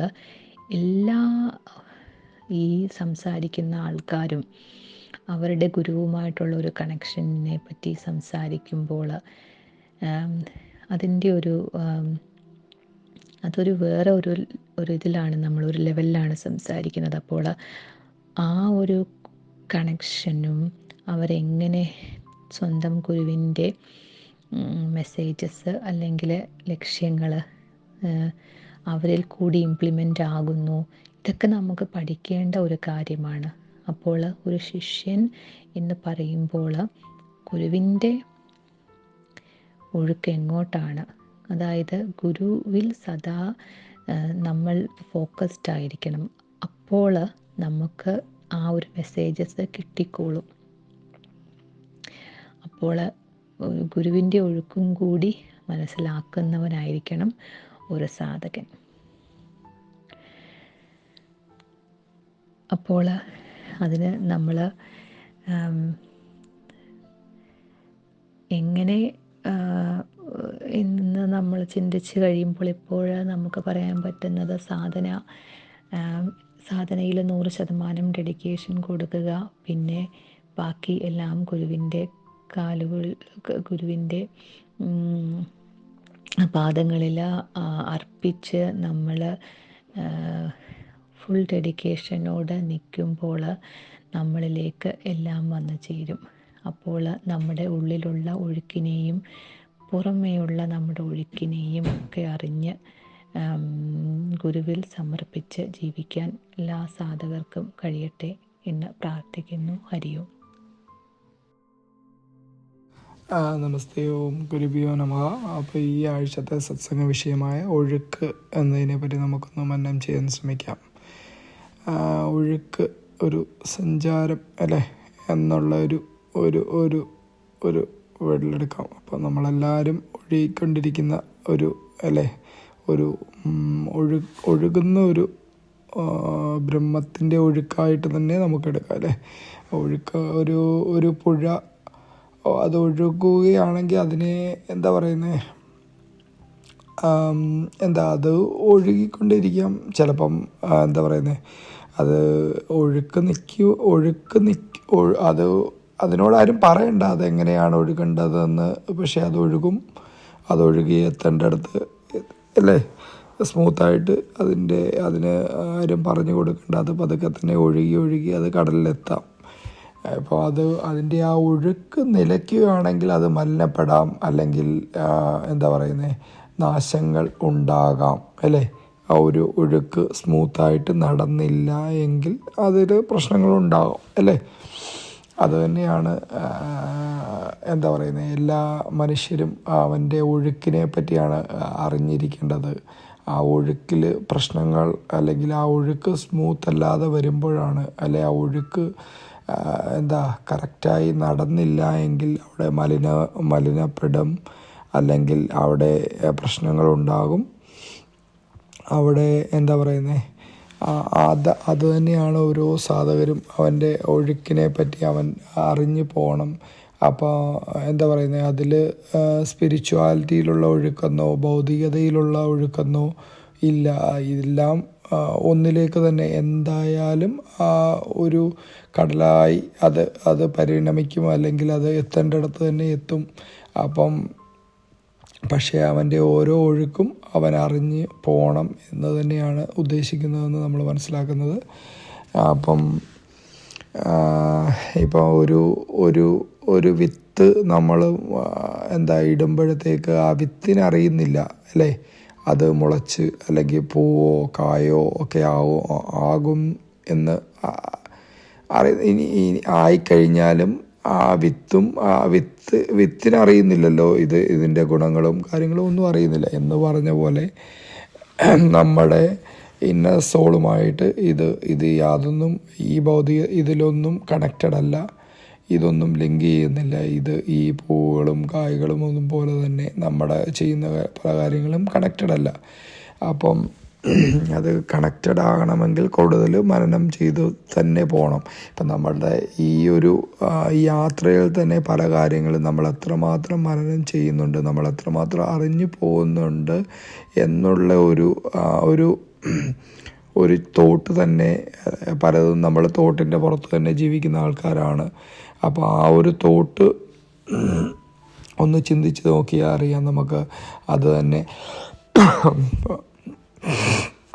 നമുക്ക് പലപ്പോഴും നമുക്ക് മനസ്സിലാക്കാൻ തുടങ്ങി നമ്മൾ എത്രമാത്രം നമ്മൾ ആ ചിന്തയുടെ തലത്തിൽ നിൽക്കുന്നതാണെന്നും, നമ്മൾ ഒരു എത്രമാത്രം നമ്മൾ മനനം ചെയ്യുന്നുണ്ട് കാര്യങ്ങൾ ഒന്ന് ശ്രമിച്ചു പോയാൽ, മനനം ചെയ്ത് പോകാൻ ശ്രമിച്ചാൽ തന്നെ നമ്മുടെ ആ ഒഴുക്കിനെ ഒന്ന് ബലപ്പെടുത്താൻ സാധിക്കും. അത് വളരെ അത്യാവശ്യം തന്നെയാണ്. നമ്മുടെ ഈ നമ്മുടെ പല യാത്രയിൽ പല രീതിയിലുള്ള പ്രശ്നങ്ങളും ഉണ്ടായേക്കാം. പല രീതിയിൽ നമ്മൾ എത്ര ആൾക്കാരെ നമ്മൾ ഓരോ ദിവസവും കാണുന്നു. അവരുടെ ഹെൽപ്പ് അല്ലേ, നമ്മൾ ഈ ഭൂമിയിൽ നിൽക്കുന്ന എന്തോരം ഹെൽപ്പ് അല്ലേ. ഇപ്പം നമ്മൾ കഴിക്കുന്ന ഫുഡാണെങ്കിലും, നമ്മൾ നിൽക്കുന്ന പല കാര്യങ്ങളും പലരാൽ നിർമ്മിക്കപ്പെട്ടതും അല്ലെ പലരാൽ ശ്രമിക്കപ്പെട്ടതും പലരാൽ ചെയ്തതും ഒക്കെ കൊണ്ടാണ് നമ്മുടെ ഈ ബ്രഹ്മം മുന്നോട്ട് പോകുന്നത് അല്ലേ. ആ ഒഴുക്ക് എപ്പോഴും നമ്മൾ സെൽഫിഷായിട്ട് നമ്മളെപ്പോഴും ചിന്തിക്കും. ഈ ലോകത്ത് നിൽക്കുമ്പോൾ നമ്മൾ പലപ്പോഴും സെൽഫിഷാണ്. എപ്പോഴും ഞാൻ എന്നുള്ള ഒരു തോട്ട് ഉണ്ട്. അപ്പം അങ്ങനെ ഉള്ള ഒരു മുന്നോട്ടുള്ള ഒരു പോക്ക്, അങ്ങനെ പോകുമ്പോൾ തന്നെ നമുക്ക് ചിന്തിക്കേണ്ട ഒരു ഘടകമാണ്. ഞാനെന്നുള്ളത് അവിടെ നിൽക്കട്ടെ, പക്ഷേ ആ ഒരു അത് അങ്ങനെ ഒരു സെൽഫിഷായിട്ട് നമ്മളെ എത്രയോ പേരുടെ ഇതുകൊണ്ട് തന്നെയാണ് നമ്മൾ ഈ ഭൗതികതയിൽ തന്നെ മുന്നോട്ട് പോകുന്നത് എന്നുള്ള ഒരു ധാരണ അല്ലെ ഒരു മനനം എന്നുള്ളൊരു പ്രോസസ്സ് നമ്മളവിടെ ചെയ്തു കഴിഞ്ഞാൽ തന്നെ നമുക്ക് കുറേയൊക്കെ ഒരു അഹം അല്ലെ ആ ഈഗോ കുറേയൊക്കെ നമുക്ക് കളയാൻ നമുക്ക് സാധിക്കും. അപ്പോൾ അത് ഒരു സാധകനെ സംബന്ധിച്ച് അവൻ്റെ അവൻ്റെ ഒരു ഒഴുക്കിനെ വളരെയധികം ഹെൽപ്പ് ചെയ്യുന്ന ഒരു ഘടകം തന്നെയാണെന്ന് നമ്മൾ വിശ്വസിക്കുന്നു. അതുപോലെ തന്നെ പലപ്പോഴും ധ്യാനം തന്നെയാണ് ഒരു സാധകനെ അവൻ്റെ ഒഴുക്കിനെ മനസ്സിലാക്കാനും അവൻ്റെ ആ ഒരു ഏകാഗ്രത കൊണ്ടുപോകാനും പലപ്പോഴും ഹെൽപ്പ് ചെയ്യുന്നത് ധ്യാനം തന്നെയാണ്. അതുപോലെ തന്നെ അവനെടുക്കുന്ന ഓരോ ആ ഒരു ബ്രഹ്മത്തിൻ്റെ വരവ്, ആ ഉള്ളിലേക്ക് എടുക്കുന്ന ബ്രഹ്മവും വെളിയിലേക്ക് കളയുന്നതും അവൻ അറിഞ്ഞു പോകാൻ ശ്രമിക്കുകയാണെങ്കിൽ തന്നെ കുറച്ചുകൂടെ അവന് ആ ഒരു അവൻ്റെ ആ ഒരു ഒഴുക്കിനെ അവന് നിയന്ത്രിക്കാൻ, അല്ലെ കൺട്രോൾ ചെയ്യാൻ പറ്റുമെന്നല്ല, അവന് അത് മനസ്സിലാക്കി പോകാൻ പലപ്പോഴും സാധിക്കും. അത് തന്നെയാണല്ലോ പ്രാണായാമം അങ്ങനെയുള്ള കാര്യങ്ങൾ ചെയ്യുന്നവർ, പ്രാക്ടീസ് ചെയ്യുന്നവർക്ക് കുറേ കൂടെ അറിയാൻ പറ്റും. അവൻ്റെ ആ ഒരു പ്രാണനെ ഉള്ളിലേക്ക് എടുക്കാനുള്ള അല്ലെ, ആ എടുക്കുന്നതും വെളിയിലേക്ക് വിടുന്നതും അറിഞ്ഞു പോകുക എന്നുള്ളത് തന്നെ ദീർഘനാളത്തെ പ്രയത്നം കൊണ്ട് പലരും ആ പ്രാണനെ കൺട്രോൾ ചെയ്യാൻ വരെ സാധിക്കുന്ന രീതിയിലുള്ള പ്രാണായാമം ചെയ്യുന്നവരുണ്ട് അല്ലേ. അപ്പോൾ അത് തന്നെയാണ്, അങ്ങോട്ടുള്ള ഒരു യാത്ര തന്നെയാണ്. അങ്ങനെയുള്ള ഒരു ഇപ്പം ധ്യാനം ചെയ്യുന്നവർ കൂടുതലും നമ്മൾ ഗുരുജി പറഞ്ഞു തന്നപോലെ നമ്മുടെ ശ്വാസത്തിൻ്റെ ആ ഒരു ഉള്ളിലേക്ക് വരുന്ന ആ ഒരു പ്രാണൻ്റെ ഒരു ഇത് അല്ലേ നമ്മൾ മനസ്സിലാക്കി പോകാറുണ്ട്. അത് അവൻ്റെ ഒഴുക്കിന്, അവൻ്റെ ഉള്ളിലേക്ക് വരുന്ന ആ ഒരു എനർജി ഫ്ലോ അല്ലെങ്കിൽ ആ ഒരു ബ്രഹ്മത്തിൻ്റെ ആ ഒരു എടുക്കുന്ന ആ ഒരു എനർജി മനസ്സിലാക്കി പോവുക എന്നുള്ളത് തന്നെയാണ്. അപ്പം ഇങ്ങനെയുള്ള പല കാര്യങ്ങളും അവൻ്റെ ആ ഒരു ഒഴുക്കിനെ അല്ലെ, അവൻ്റെ ആ ഒരു മുന്നോട്ടുള്ള യാത്രയെ വളരെയധികം ഹെൽപ്പ് ചെയ്യും.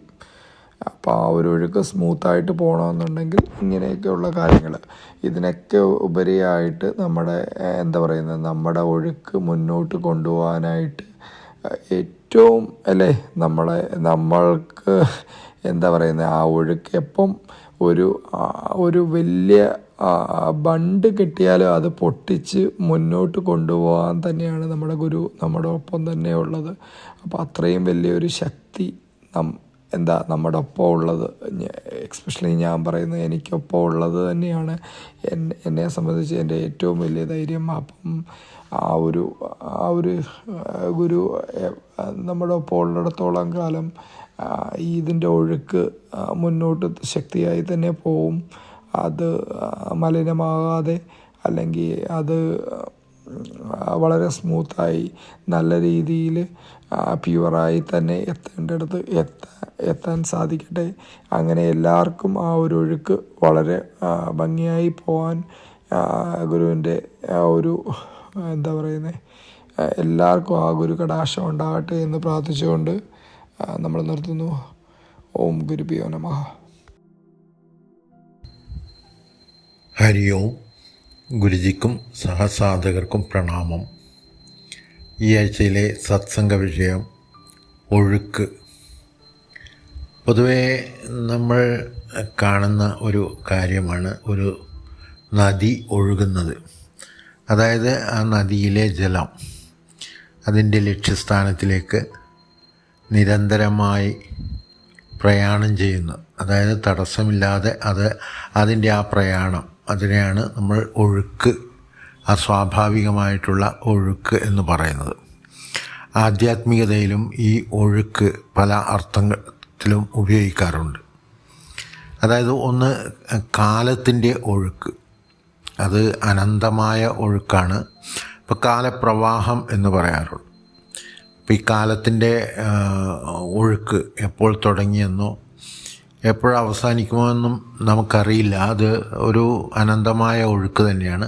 പക്ഷെ ആ ഒഴുക്കിൽ വളരെ ചെറിയ ഒരു കാലയളവിലാണ് ഒരു മനുഷ്യജന്മം അതൊരു കുമ്മള പോലെ പൊങ്ങി കുറച്ചു നേരം ഒഴുകി അത് ഇല്ലാതാവുന്നത്. അപ്പോൾ ആ കാലപ്രവാഹത്തിൻ്റെ ആ വ്യാപ്തി അല്ലെങ്കിൽ അതിൻ്റെ അനന്തതയുമായി തട്ടിച്ചു നോക്കുമ്പോൾ മനുഷ്യൻ്റെ ജന്മം, ഒരു മനുഷ്യജന്മം, അതിൻ്റെ ഒഴുക്ക് വളരെ ഹ്രസ്വമാണ്. അപ്പോൾ ആ ഒരു ചുരുങ്ങിയ കാലയളവിനുള്ളിൽ ആ ലക്ഷ്യത്തിൽ എത്തിച്ചേരാൻ കഴിയുമോ എന്നാണ് ഒരു സാധകൻ എപ്പോഴും ചിന്തിക്കുന്നത്. ഇനി ഈ കാലത്തിൻ്റെ ഒഴുക്കിനോടൊപ്പം നമ്മൾ നീങ്ങിയേ പറ്റൂ. എന്നാൽ ഈ മനുഷ്യൻ്റെ ഈ ഒരു ഒഴുക്ക് അത് രണ്ട് ദിശകളിലേക്കാണെന്ന് കാണാം, രണ്ട് വിപരീത ദിശകളിലേക്ക്. അതായത് ചിലർ ഭൗതികതയുടെ ആ കുത്തൊഴുക്കിൽപ്പെട്ട്, ആ ചുഴിയിൽപ്പെട്ട് വട്ടത്തിൽ ഇങ്ങനെ ചുറ്റി കറങ്ങി ഒഴുകുന്നു. അതായത് ഗുരുജി മുമ്പൊരു പോസ്റ്റിൽ പറഞ്ഞതുപോലെ വൃത്തത്തിലെ ഒഴുക്ക്. അപ്പോൾ വൃത്തത്തിലെ ഒഴുക്കാകുമ്പോൾ ആ ഒഴുക്ക് അത് എവിടുന്ന് തുടങ്ങിയോ അവിടെ തന്നെ വന്ന് അവസാനിക്കും, വീണ്ടും ഒഴുകും. അപ്പോൾ അത് എന്ന് പറയുന്നത് ഏതാണ്ട് നമ്മുടെ ഈ ജനന മരണ ചക്രത്തെ സൂചിപ്പിക്കുകയാണ്. അപ്പോഴൊരിക്കലും ലക്ഷ്യത്തിലെത്താൻ സാധിക്കുകയില്ല. അതേസമയം ഒരു സാധകൻ എപ്പോഴും ശ്രമിക്കുന്നത് അവൻ്റെ സാധനയുടെ തടസ്സമില്ലാത്ത ഒഴുക്കാണ്. അതായത് ആ ലക്ഷ്യത്തിലെത്തിച്ചേരാനുള്ള ആ ഒരു പ്രയാണം, അതിനെയാണ് നമ്മൾ ഒഴുക്ക്, അതായത് സാധനാ ജീവിതത്തിൽ നമ്മൾ ഒഴുക്കെന്ന് പറയുന്നത്. അത് സ്വാഭാവികമായിരിക്കണം, തടസ്സങ്ങളില്ലാതെ നിരന്തരമായി അത് മുന്നോട്ടുള്ള ഒരു പ്രയാണം തന്നെ ആയിരിക്കണം.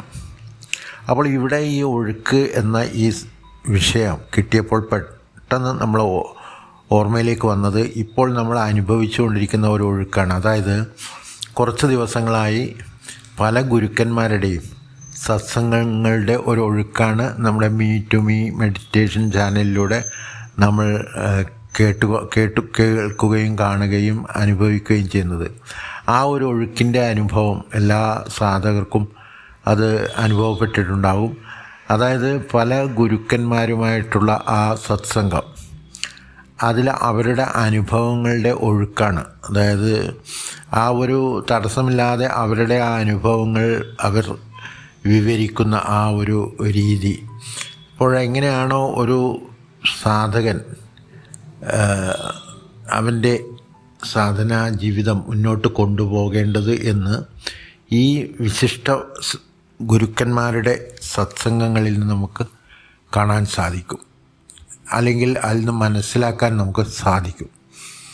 അങ്ങനെയുള്ള ഒരു ഒഴുക്ക് തന്നെയാണ് ഇപ്പോഴും പല പല ഗുരുക്കന്മാരുടെയും ആ സത്സംഗങ്ങൾ. ഒരു സാധകന് എങ്ങനെയാണ് തൻ്റെ സാധന മുന്നോട്ട് കൊണ്ടുപോകേണ്ടത് എന്നതിൻ്റെ വ്യക്തമായ ഒരു ചിത്രമാണ് ഗുരുജി വളരെയധികം പ്രയാസങ്ങൾ, ബുദ്ധിമുട്ടുകൾ സഹിച്ചിട്ടും പല പല ഗുരുക്കന്മാരെ കണ്ടെത്തി അവരുടെ ആ അനുഭവങ്ങൾ സത്സംഗങ്ങളായി അത് വീഡിയോയിലൂടെ നമ്മുടെ മുന്നിൽ യൂട്യൂബ് ചാനലിലൂടെ എത്തിക്കുന്നത്. അപ്പം അത് ഒരു സാധകനെ സംബന്ധിച്ചിടത്തോളം വളരെ വിലപ്പെട്ട ഒരു അനുഭവം തന്നെയാണ്. കാരണം എല്ലാവർക്കും ഈ ഗുരുക്കന്മാരെ നേരിട്ട് ചെന്ന് കാണുവാനോ അവരുമായി സംവദിക്കുവാനോ സാധിക്കില്ല. പക്ഷേ ഇവിടെ നമ്മൾ കണ്ടത് അല്ലെങ്കിൽ നമുക്ക് കാണാൻ കഴിഞ്ഞത് ആ ഒരു അവരുടെ അനുഭവങ്ങളുടെ ആ ഒരു വിവരണം, അതിൽ തന്നെ ആ ഒരു ഒഴുക്ക് നമുക്ക് അനുഭവപ്പെടുന്നുണ്ട്. അപ്പോൾ ഒരു സാധകൻ എന്ന നിലയിൽ നമ്മൾ ചിന്തിക്കുമ്പോൾ നമ്മളിനി എത്രമാത്രം മുന്നോട്ട് പോകേണ്ടതുണ്ട് എന്നാണ് ഈ സത്സംഗങ്ങളിലൂടെ നമുക്ക് മനസ്സിലാക്കാൻ സാധിച്ചത്. ഇനിയും കൂടുതൽ സത്സംഗങ്ങൾ ഈ യൂട്യൂബ് ചാനലിലൂടെ നമ്മൾക്ക് ഇനിയും ഉണ്ടാകുമെന്നാണ് പ്രതീക്ഷിക്കുന്നത്.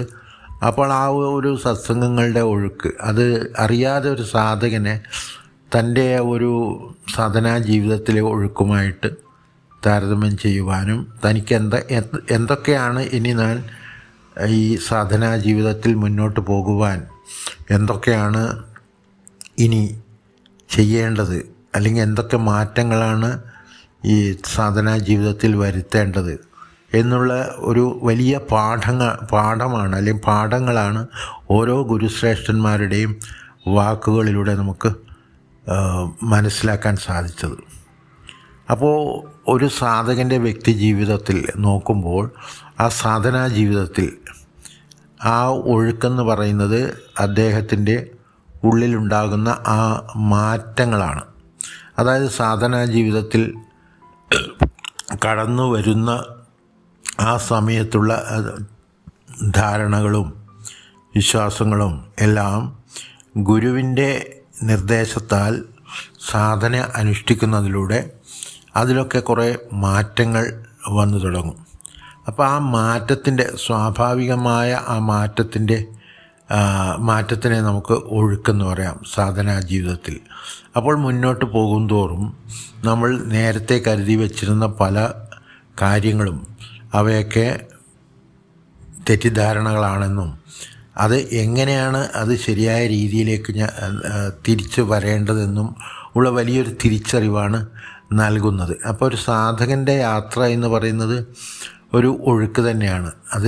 അതിന് സഹായിക്കുന്നത്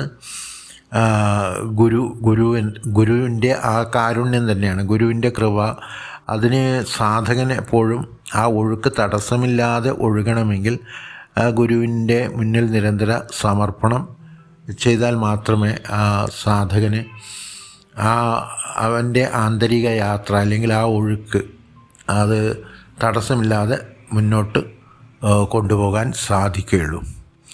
അപ്പോൾ ഇവിടെ ഒരു സാധനാ ജീവിതം തുടങ്ങുമ്പോൾ തന്നെ നമ്മൾക്ക് പല ഒഴുക്കുകളും നമുക്ക് അനുഭവിക്കേണ്ടി വരുന്നുണ്ട്. അതായത് ചിന്തകളുടെ ഒഴുക്ക്, ഉള്ളിൽ ചിന്തകളുടെ ഒഴുക്ക്, അഹത്തിൻ്റെ കുത്തൊഴുക്ക്, വാസനകളുടെ ഒഴുക്ക്, ഇതിനെയെല്ലാം അതിജീവിച്ചിട്ട് വേണം ഒരു സാധകൻ ആ സാധനയിലൂടെ മുന്നോട്ട് പോകേണ്ടത്. അപ്പോൾ ഗുരുജി ഉപദേശിക്കുന്നത് പോലെ നമ്മൾ നിരീക്ഷണത്തിലൂടെ, അതായത് മനസ്സിൻ്റെ ആ പ്രവർത്തനങ്ങളെ നിരീക്ഷിക്കുന്നതിലൂടെ ആ ചിന്തകളുടെ ഒഴുക്ക് നമ്മൾക്ക് ബോധ്യപ്പെടും. അപ്പോൾ ആ ചിന്തകളുടെ ഒഴുക്കിനെ നിയന്ത്രിക്കണമെങ്കിൽ അതിനെ നിരീക്ഷിക്കുമ്പോൾ അവയെ നിരീക്ഷിക്കുമ്പോൾ അവയുടെ ആ ഒഴുക്ക് ക്രമേണ കുറഞ്ഞു വരുന്നതായി കാണാം, അല്ലെങ്കിൽ ചിന്തകളുടെ എണ്ണം കുറഞ്ഞു വരുന്നതായി കാണാം. അങ്ങനെ ആ ചിന്തകളുടെ എണ്ണം കുറഞ്ഞു വരുമ്പോൾ ആ ചിന്തകളുടെ ഇടയിലുള്ള ആ നിശ്ചലത, ആ നിശബ്ദത, അതിനെ നിരീക്ഷിക്കുവാനും അനുഭവിക്കാനും കഴിയുമ്പോഴാണ് ഒരു സാധകൻ്റെ യാത്ര മുന്നോട്ട് പോകുന്നത്. അല്ലെങ്കിൽ ആ ചിന്തകൾക്കിടയിലുള്ള ആ നിശബ്ദതയിലൂടെയുള്ള ആ ഒഴുക്ക്, ആ സാധകൻ്റെ ഒഴുക്ക്, അതാണ് അവനെ മുന്നോട്ട് നയിക്കുന്നത്. അപ്പോൾ ഈ ഒരു തത്വം ഗുരുജി പലപ്പോഴും പല സന്ദർഭങ്ങളിലും പല സത്സംഗങ്ങളിലും ഒഴുക്ക് എന്ന വാക്ക് ഉപയോഗിക്കാറുണ്ട്. അപ്പോൾ അതിൽ നമ്മൾ മനസ്സിലാക്കുന്നത് ആ സാധകൻ്റെ ഉള്ളിൽ സ്വാഭാവികമായി നടക്കുന്ന ആ ഒരു മാറ്റത്തിൻ്റെ ആ ഒഴുക്കിനെയാണ്. അല്ലെങ്കിൽ ആ മാറ്റം ആ സാധനാ ജീവിതത്തിൽ പ്രവേശിക്കുന്നതിനും സമയത്തും അതിനുശേഷം ആ സാധകൻ്റെ ഉള്ളിൽ നടക്കുന്ന ആ പരിവർത്തനങ്ങളുടെ ആ ഒരു ശൃംഖല, അതിനെ നമുക്ക് ആധ്യാത്മികതയിൽ ഒരു ഒഴുക്ക് എന്ന് പറയാം. കാരണം ഗുരു എപ്പോഴും ഒഴുകാൻ പറയുന്നത് ആ ലക്ഷ്യത്തിലേക്കാണ്. അപ്പം ഗുരു നിർദ്ദേശമനുസരിച്ച് സാധന ചെയ്യുന്ന ഒരു സാധകന് എപ്പോഴും ആ നേരായ ദിശയിൽ, അതായത് ആ ലക്ഷ്യത്തിലേക്കുള്ള ആ പാതയിലൂടെ മുന്നോട്ട് നീങ്ങാൻ സാധിക്കും. അപ്പോൾ എല്ലാ സാധകർക്കും ആ ലക്ഷ്യത്തിലേക്കുള്ള ആ ഒരു പ്രയാണം, ആ സാധനയിലൂടെ ഉള്ള ആ പ്രയാണം അല്ലെങ്കിൽ ആ ഒഴുക്ക്, അത് തുടരാൻ സാധിക്കട്ടെ എന്ന് പ്രാർത്ഥിച്ചുകൊണ്ട് നിർത്തുന്നു. ഈ വാക്കുകൾ ഗുരുപാദങ്ങളിൽ സമർപ്പിക്കുന്നു. ഹരി ഓം. ഹരി ഓം. ഒരു പുഴ അല്ലെങ്കിൽ ഒരു സ്പ്രിങ് സ്റ്റാർട്ട് ചെയ്യുമ്പം നമ്മൾ ശ്രദ്ധിച്ചിട്ടുണ്ട്, അതിൻ്റെ ഒരു ഫ്ലോ അത് ഡയറക്റ്റ്ലി പോയി റിവറായി മാറും, അല്ലെങ്കിൽ ഏതെങ്കിലും ഒരു പോണ്ടായി മാറും. അത് അവസാനം പോയി അവസാനിക്കുന്നത് സീയിലോട്ടാണ്. ആ ഭയങ്കര സ്ട്രോങ് ആയിട്ട് വരുന്ന, ഭയങ്കര ഹൈ കറണ്ടായിട്ട് വരുന്ന ആ ഒഴുക്കിന് അവസാനം അതിൻ്റെ ജേർണി എത്തുന്ന ഡീപ്പ് ബ്ലൂ സീ ആണ്. അവിടെ ശാന്തത മാത്രമേ ഉള്ളൂ, വേറെ ഒന്നുമില്ല. നിശ്ചലമായി, ഒരു അനക്കവും ഇല്ല. പക്ഷേ ഇതേ ഫ്ലോ നമ്മൾ തിരിച്ച് പോകാൻ നോക്കുവാണെങ്കിൽ ആ ഒഴുക്കിന് അതിൻ്റെതായ ബുദ്ധിമുട്ടുകളുണ്ട്. നമ്മൾ തന്നെ കാണാറുണ്ടല്ലോ, ഈ പോകുന്ന ഒഴുക്കിലിപ്പോൾ ഒരു ബോട്ട് സെയിൽ ചെയ്ത് കഴിഞ്ഞാൽ ഭയങ്കര സ്ട്രഗിളായിരിക്കും തിരിച്ചു പോകുമ്പോൾ. പല ഇഷ്യൂസ് ഉണ്ടാവാറുണ്ട്, അതിന് സ്റ്റക്ക് ചെയ്യാനും കല്ലുകളിലാവാം. പക്ഷേ ഈ വാട്ടറിൻ്റെ ആ ഫ്ലോ നോക്കി ശ്രദ്ധിക്കുമ്പോൾ അത് എന്തെല്ലാം പ്രശ്നങ്ങൾ വന്നാലും അതിന് ഒറ്റൊരാഗ്രഹമേ ഉള്ളൂ, അവസാനം ആ സമുദ്രത്തിൽ പോയി ചേരുക. നമ്മളും എന്താ പറയുക, ഇതേപോലെ ഒരു യാത്ര ചെയ്യാമെന്ന് വിചാരിക്കുക. ഈ ഒരു നൗകയിൽ, ആ റിവർ അല്ലെങ്കിൽ സ്പ്രിങ്ങിൽ നമ്മൾ ഇത്രയെല്ലാം യാത്ര ചെയ്ത് അതിന് ഓപ്പോസിറ്റ് പോകാൻ ശ്രമിച്ചു കഴിഞ്ഞാൽ നമുക്ക് ഭയങ്കര ബുദ്ധിമുട്ടും. പക്ഷെ നമ്മൾ വിചാരിക്കുന്ന ആ തിരിച്ചു പോകുമ്പോൾ നമുക്ക് സുഖം കിട്ടുമെന്നാണ്. പക്ഷെ നമ്മൾ ആ പോകുന്ന ആ യാത്രയുടെ ഡെസ്റ്റിനേഷനിൽ നമ്മൾ മറന്നുപോയി. ഇത്രയും ഒഴുക്കിലോട്ട് പോകുന്നു, പക്ഷേ അത് അത്രയും നമ്മൾ സ്ട്രഗിളോട്ട് പോകും.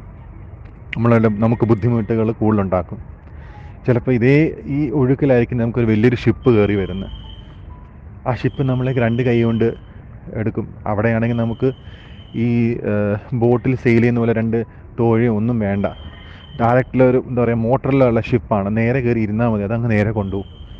പക്ഷെ എന്ത് ചെയ്യുക, നമ്മുടെ മൈൻഡ് നമ്മൾ അനുവദിക്കുന്നത്. നമ്മൾ വിചാരിക്കും ഈ നമ്മുടെ കയ്യിലിരിക്കുന്ന സെയിൽ വെച്ച് തന്നെ നമുക്ക് പോകാൻ പറ്റും. നമ്മൾ അതിൽ വിശ്വസിക്കും, ആ ഷിപ്പിനെ വിശ്വസിക്കത്തില്ല. ഷിപ്പ് ചിലപ്പം ഡയറക്റ്റ്ലി നേരെ നമുക്ക് ആ സീലോട്ടായിരിക്കും കൊണ്ടുപോകുന്നത്. ശാന്തമായ സീൽ, ആ ഡീപ്പ് ബ്ലൂ സീൽ. പക്ഷെ നമ്മളത് മറന്നു പോവുക. ഇതേപോലെയല്ലേ നമ്മുടെ മനസ്സ് നമ്മളെ ആ ഫൈനൽ ഡെസ്റ്റിനേഷനിൽ നമ്മളെ എത്തിക്കാതെ പല പല രീതിയിലോട്ട് നമ്മളെ കൊണ്ടുപോകുന്നത്. ആ ധാരയിൽ നമ്മൾ ഒഴുകിപ്പോയാൽ നമ്മൾ ചിലപ്പോൾ രാധയായി മാറും, അല്ലെങ്കിൽ വേറെന്തോ ആയിത്തീരും. എവിടെയോ നമ്മളെത്തി മൈൻഡിൻ്റെ ക്രിയേഷനിൽ പോയി. ചിലപ്പോൾ ആ വലിയ ഷിപ്പ് എന്ന് പറയുന്നത് നമ്മുടെ മാസ്റ്റർ, നമ്മുടെ ഗുരുവാണ്. നമ്മളെ ഹെൽപ്പ് ചെയ്യുകയാണ് നമ്മളെ മുന്നോട്ട് കൊണ്ടുപോകാൻ. അത് കൊണ്ടുപോകാൻ നമ്മളതിന് പൂർണ്ണ വിശ്വാസത്തോടെ ചെയ്തു കഴിഞ്ഞാൽ ഒരു സെർച്ചറിന് അതിൻ്റെ, അല്ലെങ്കിൽ ആ ആസ്പിരൻറ്റിന് അതിൻ്റെ ഡെസ്റ്റിനേഷനിലെത്താം. പോണോ വേണ്ടയോ, അത് നമ്മുടെ മൈൻഡിൻ്റെ കപ്പാസിറ്റിയും കേപ്പബിലിറ്റിയും ആ പ്രസൻറ്റ് സിറ്റുവേഷനിലിരിക്കും. നാരായണദാസൻ പല സിറ്റുവേഷനിൽ ഇങ്ങനെ വന്നിട്ടുണ്ട്. അപ്സ് ആൻഡ് ഡൗൺസ് വരാറുണ്ട്, ഇനിയും വരാറുണ്ട്. പക്ഷെ ചിലപ്പോൾ ഈ പറഞ്ഞ ഫ്ലോ വന്നപ്പോൾ എനിക്ക് പണ്ട് ഗുരുജി ഏതോ ഒരു ഇതിൽ വന്ന് പറഞ്ഞ ഒരു ലിങ്കാണ് എനിക്കിപ്പോൾ ഓർമ്മ വന്നത്. ആ ഫ്ലോ നമ്മുടെ കൂടെ പോകണോ അതോ ജസ്റ്റ് ഓപ്പോസിറ്റ് പോവുക. ചിലപ്പോൾ ഈ ഫ്ലോയിൽ തന്നെ ആയിരിക്കും നമ്മൾ എന്താ പറയുക, ഈ ബ്ലോക്സ് എന്തായാലും നമുക്ക് ഒരു യാത്രയിൽ ചെയ്യുമ്പോൾ ബ്ലോക്സ് എന്തായാലും ഉണ്ടാവും. ആ ബ്ലോക്സ് നേരിട്ടേ പോവുക. ഒരു പൂവിൻ്റെ ചിലപ്പം പൂവിൻ്റെ ജോലിയാണ്, ചിലപ്പം നട് റോട്ടിലായിരിക്കും അതിൻ്റെ ഡെസ്റ്റിനേഷൻ. അവിടെ വിരിഞ്ഞ് അത് എന്താ പറയുക, ഒരു തുള്ളി വെള്ളം അതിന് കിട്ടിയാൽ അത് അതിൻ്റെ ഡ്യൂട്ടിയാണ് ടു ബ്ലൂം. ചിലപ്പോൾ അതോടെ ആയിരിക്കും അതൊരു കാറിൻ്റെ അണ്ടറിൽ കയറി വരുന്നത്. പക്ഷെ അതിൻ്റെ ഡ്യൂട്ടി അത് ചെയ്തിരിക്കുന്നു. എന്തായാലും ഈ സംസാര സാഗരവും നമ്മളെപ്പോലെ ഈ ഒരു റോഡിനകത്ത് കിടക്കുന്നത് ആണല്ലോ. നമ്മളതിനെ മൂടൊരു പൂക്കളായി നമുക്കത് വിരിഞ്ഞേ പറ്റുള്ളൂ.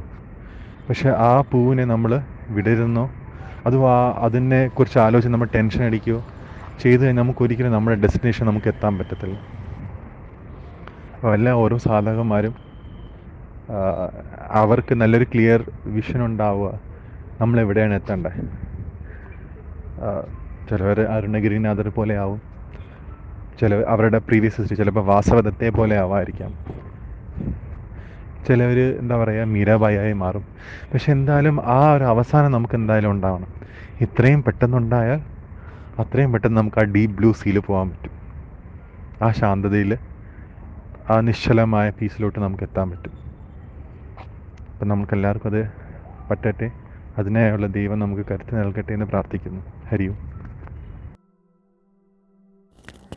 ഹരി ഓം.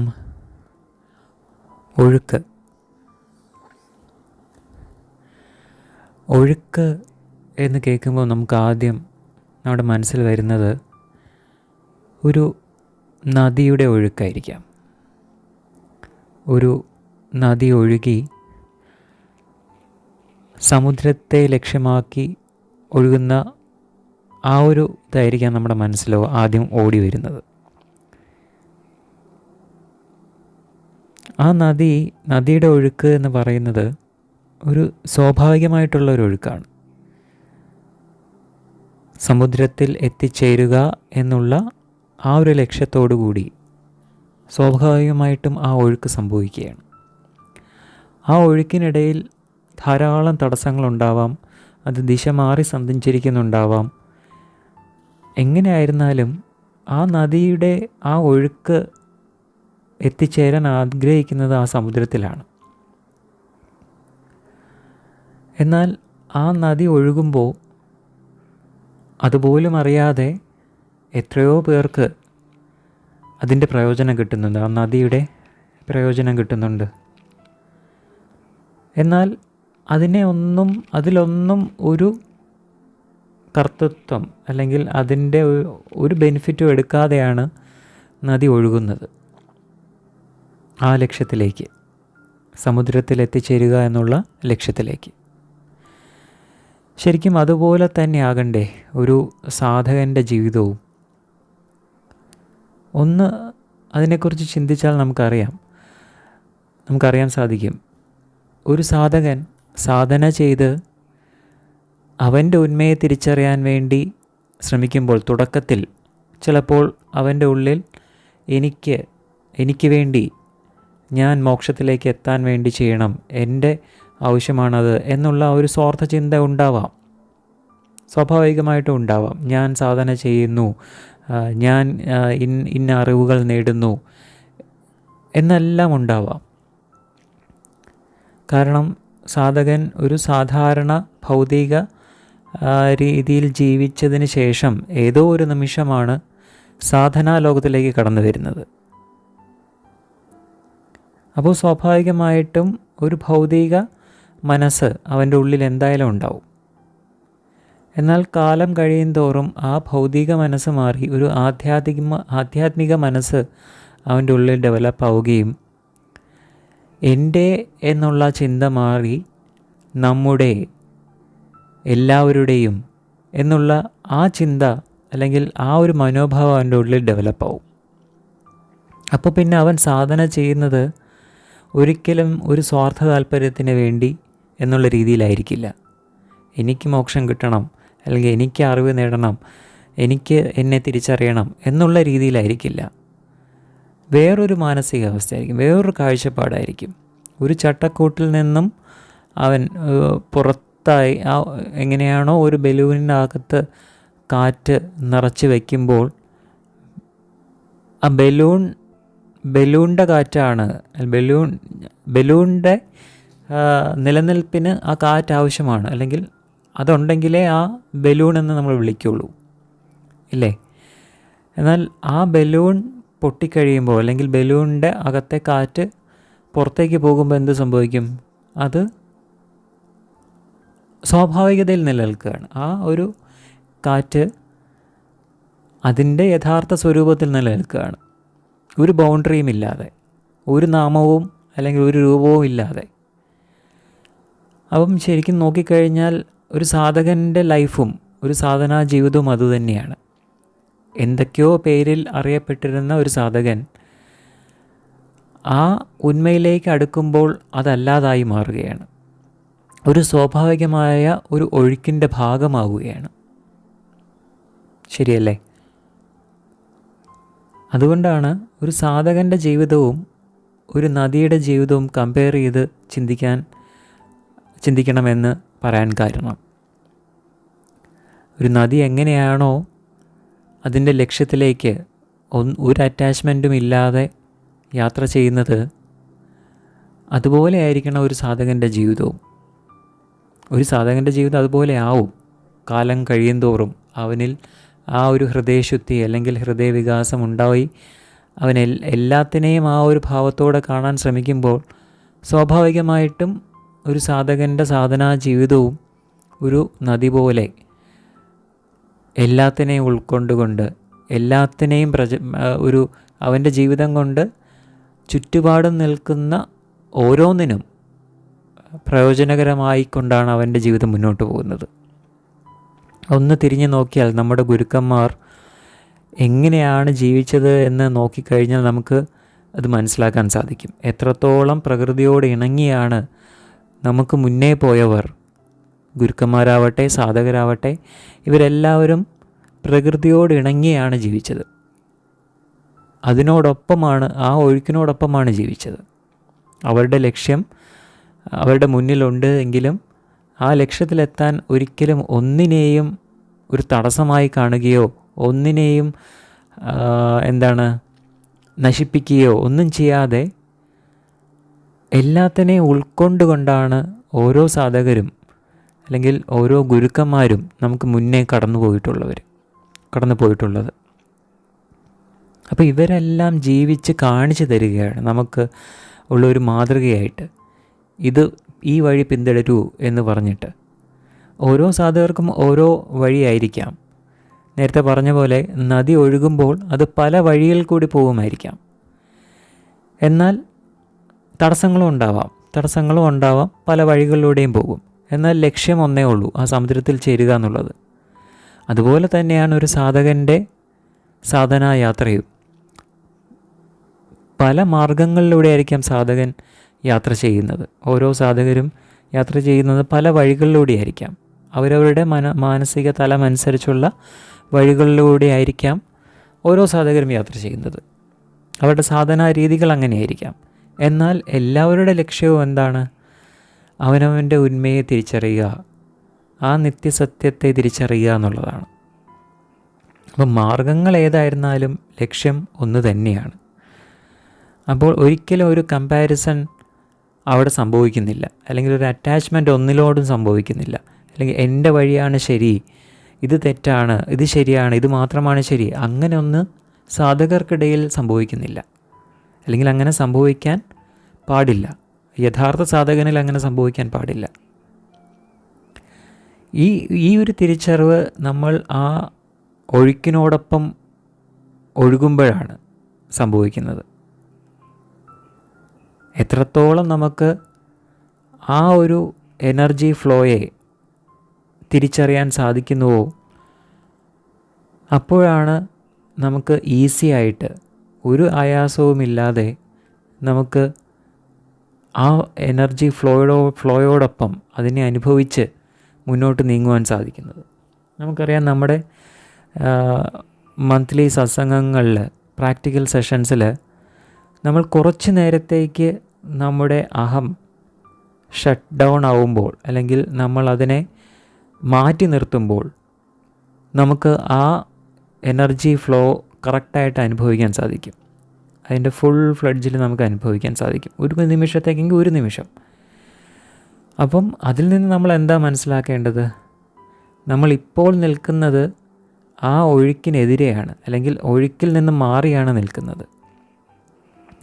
എപ്പോൾ നമ്മുടെ ഈഗോ അല്ലെങ്കിൽ നമ്മുടെ മനസ്സ് നമ്മൾ കുറച്ച് നേരത്തേക്ക് മാറ്റി വയ്ക്കുന്നുവോ അപ്പോൾ ആ ഒഴുക്കിലായിരിക്കും നമ്മൾ. ആ ഒഴുക്കിനോട് ചേർന്ന് നമ്മൾ നിൽക്കുമ്പോൾ ആ ഫ്ലോയെ നമുക്ക് അറിയാൻ സാധിക്കുന്നു. അതല്ലേ നമ്മുടെ ആ മെഡിറ്റേഷൻ സെഷൻസിലെല്ലാം നടക്കുന്നത്. ഇതേ ഫ്ലോ തന്നെയാണ് റൈക്കി ഹീലിംഗ് ക്യാമ്പ്സിലും നടക്കുന്നത്. നമ്മൾ ആ എനർജി ഫ്ലോയെ നമ്മളിലേക്ക് പ്രവേശിക്കാൻ കുറച്ച് നേരത്തേക്കെങ്കിലും അനുവദിക്കുമ്പോൾ ആ ഒരു ഫ്ലോ നമ്മളിലൂടെ സംഭവിക്കുന്നു. അപ്പോൾ ബേസിക്കായിട്ട് ഈ ഒഴുക്കിന് തടസ്സമായിട്ട് നിൽക്കുന്നത് നമ്മുടെ അഹവും നമ്മുടെ വാസനകളും തന്നെയാണ്. ആ വാസനകളെയും അഹത്തെയും സാധനയാൽ അതാണ് ഒരു തടസ്സങ്ങൾ. നമ്മുടെ ആ ഒഴുക്കിനെ ബ്ലോക്ക് ചെയ്യുന്ന തടസ്സങ്ങൾ ഇതൊക്കെയാണ്.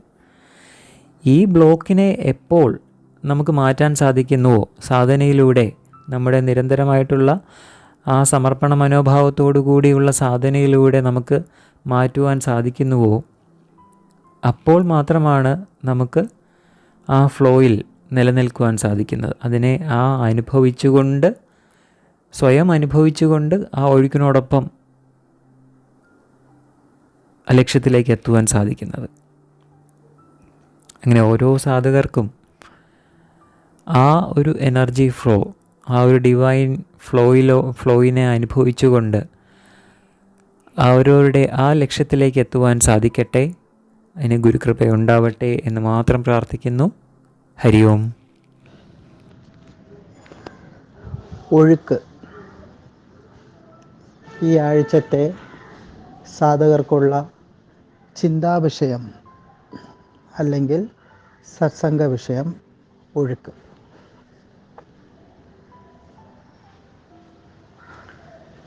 ഈ ഒരു വാക്കുകൊണ്ട് എന്താണ് ഉദ്ദേശിക്കുന്നത് എന്ന് സാധകർക്ക് വ്യക്തമായി ഒരു ധാരണ ഉണ്ടാവും. കാരണം ആ നിരന്തരം ഒഴുക്ക് അല്ലെങ്കിൽ അതിൻ്റെ നിരന്തരം ഒഴുക്കിന് വേണ്ടിയിട്ടാണ് ഓരോ സാധകരും സാധന ചെയ്യുന്നത്.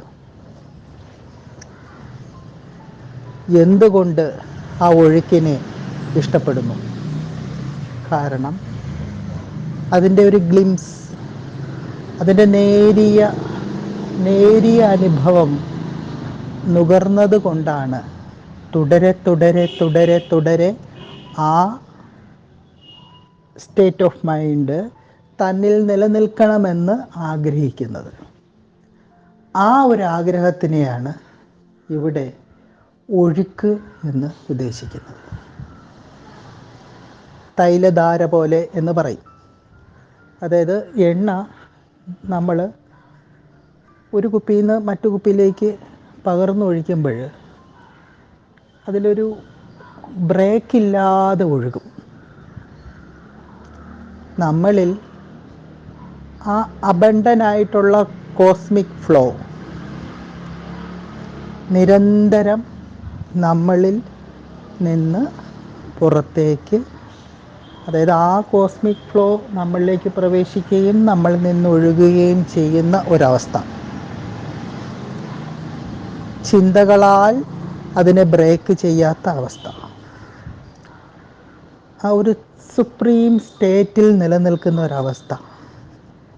ഇതാണ് ഓരോ സാധകരും തൻ്റെ സാധനാ ജീവിതത്തിൽ കൂടി, ജീവിതം തന്നെ സാധനയാക്കി ജീവിക്കുന്ന സാധകർ എക്സ്പെക്റ്റ് ചെയ്യുന്നത്.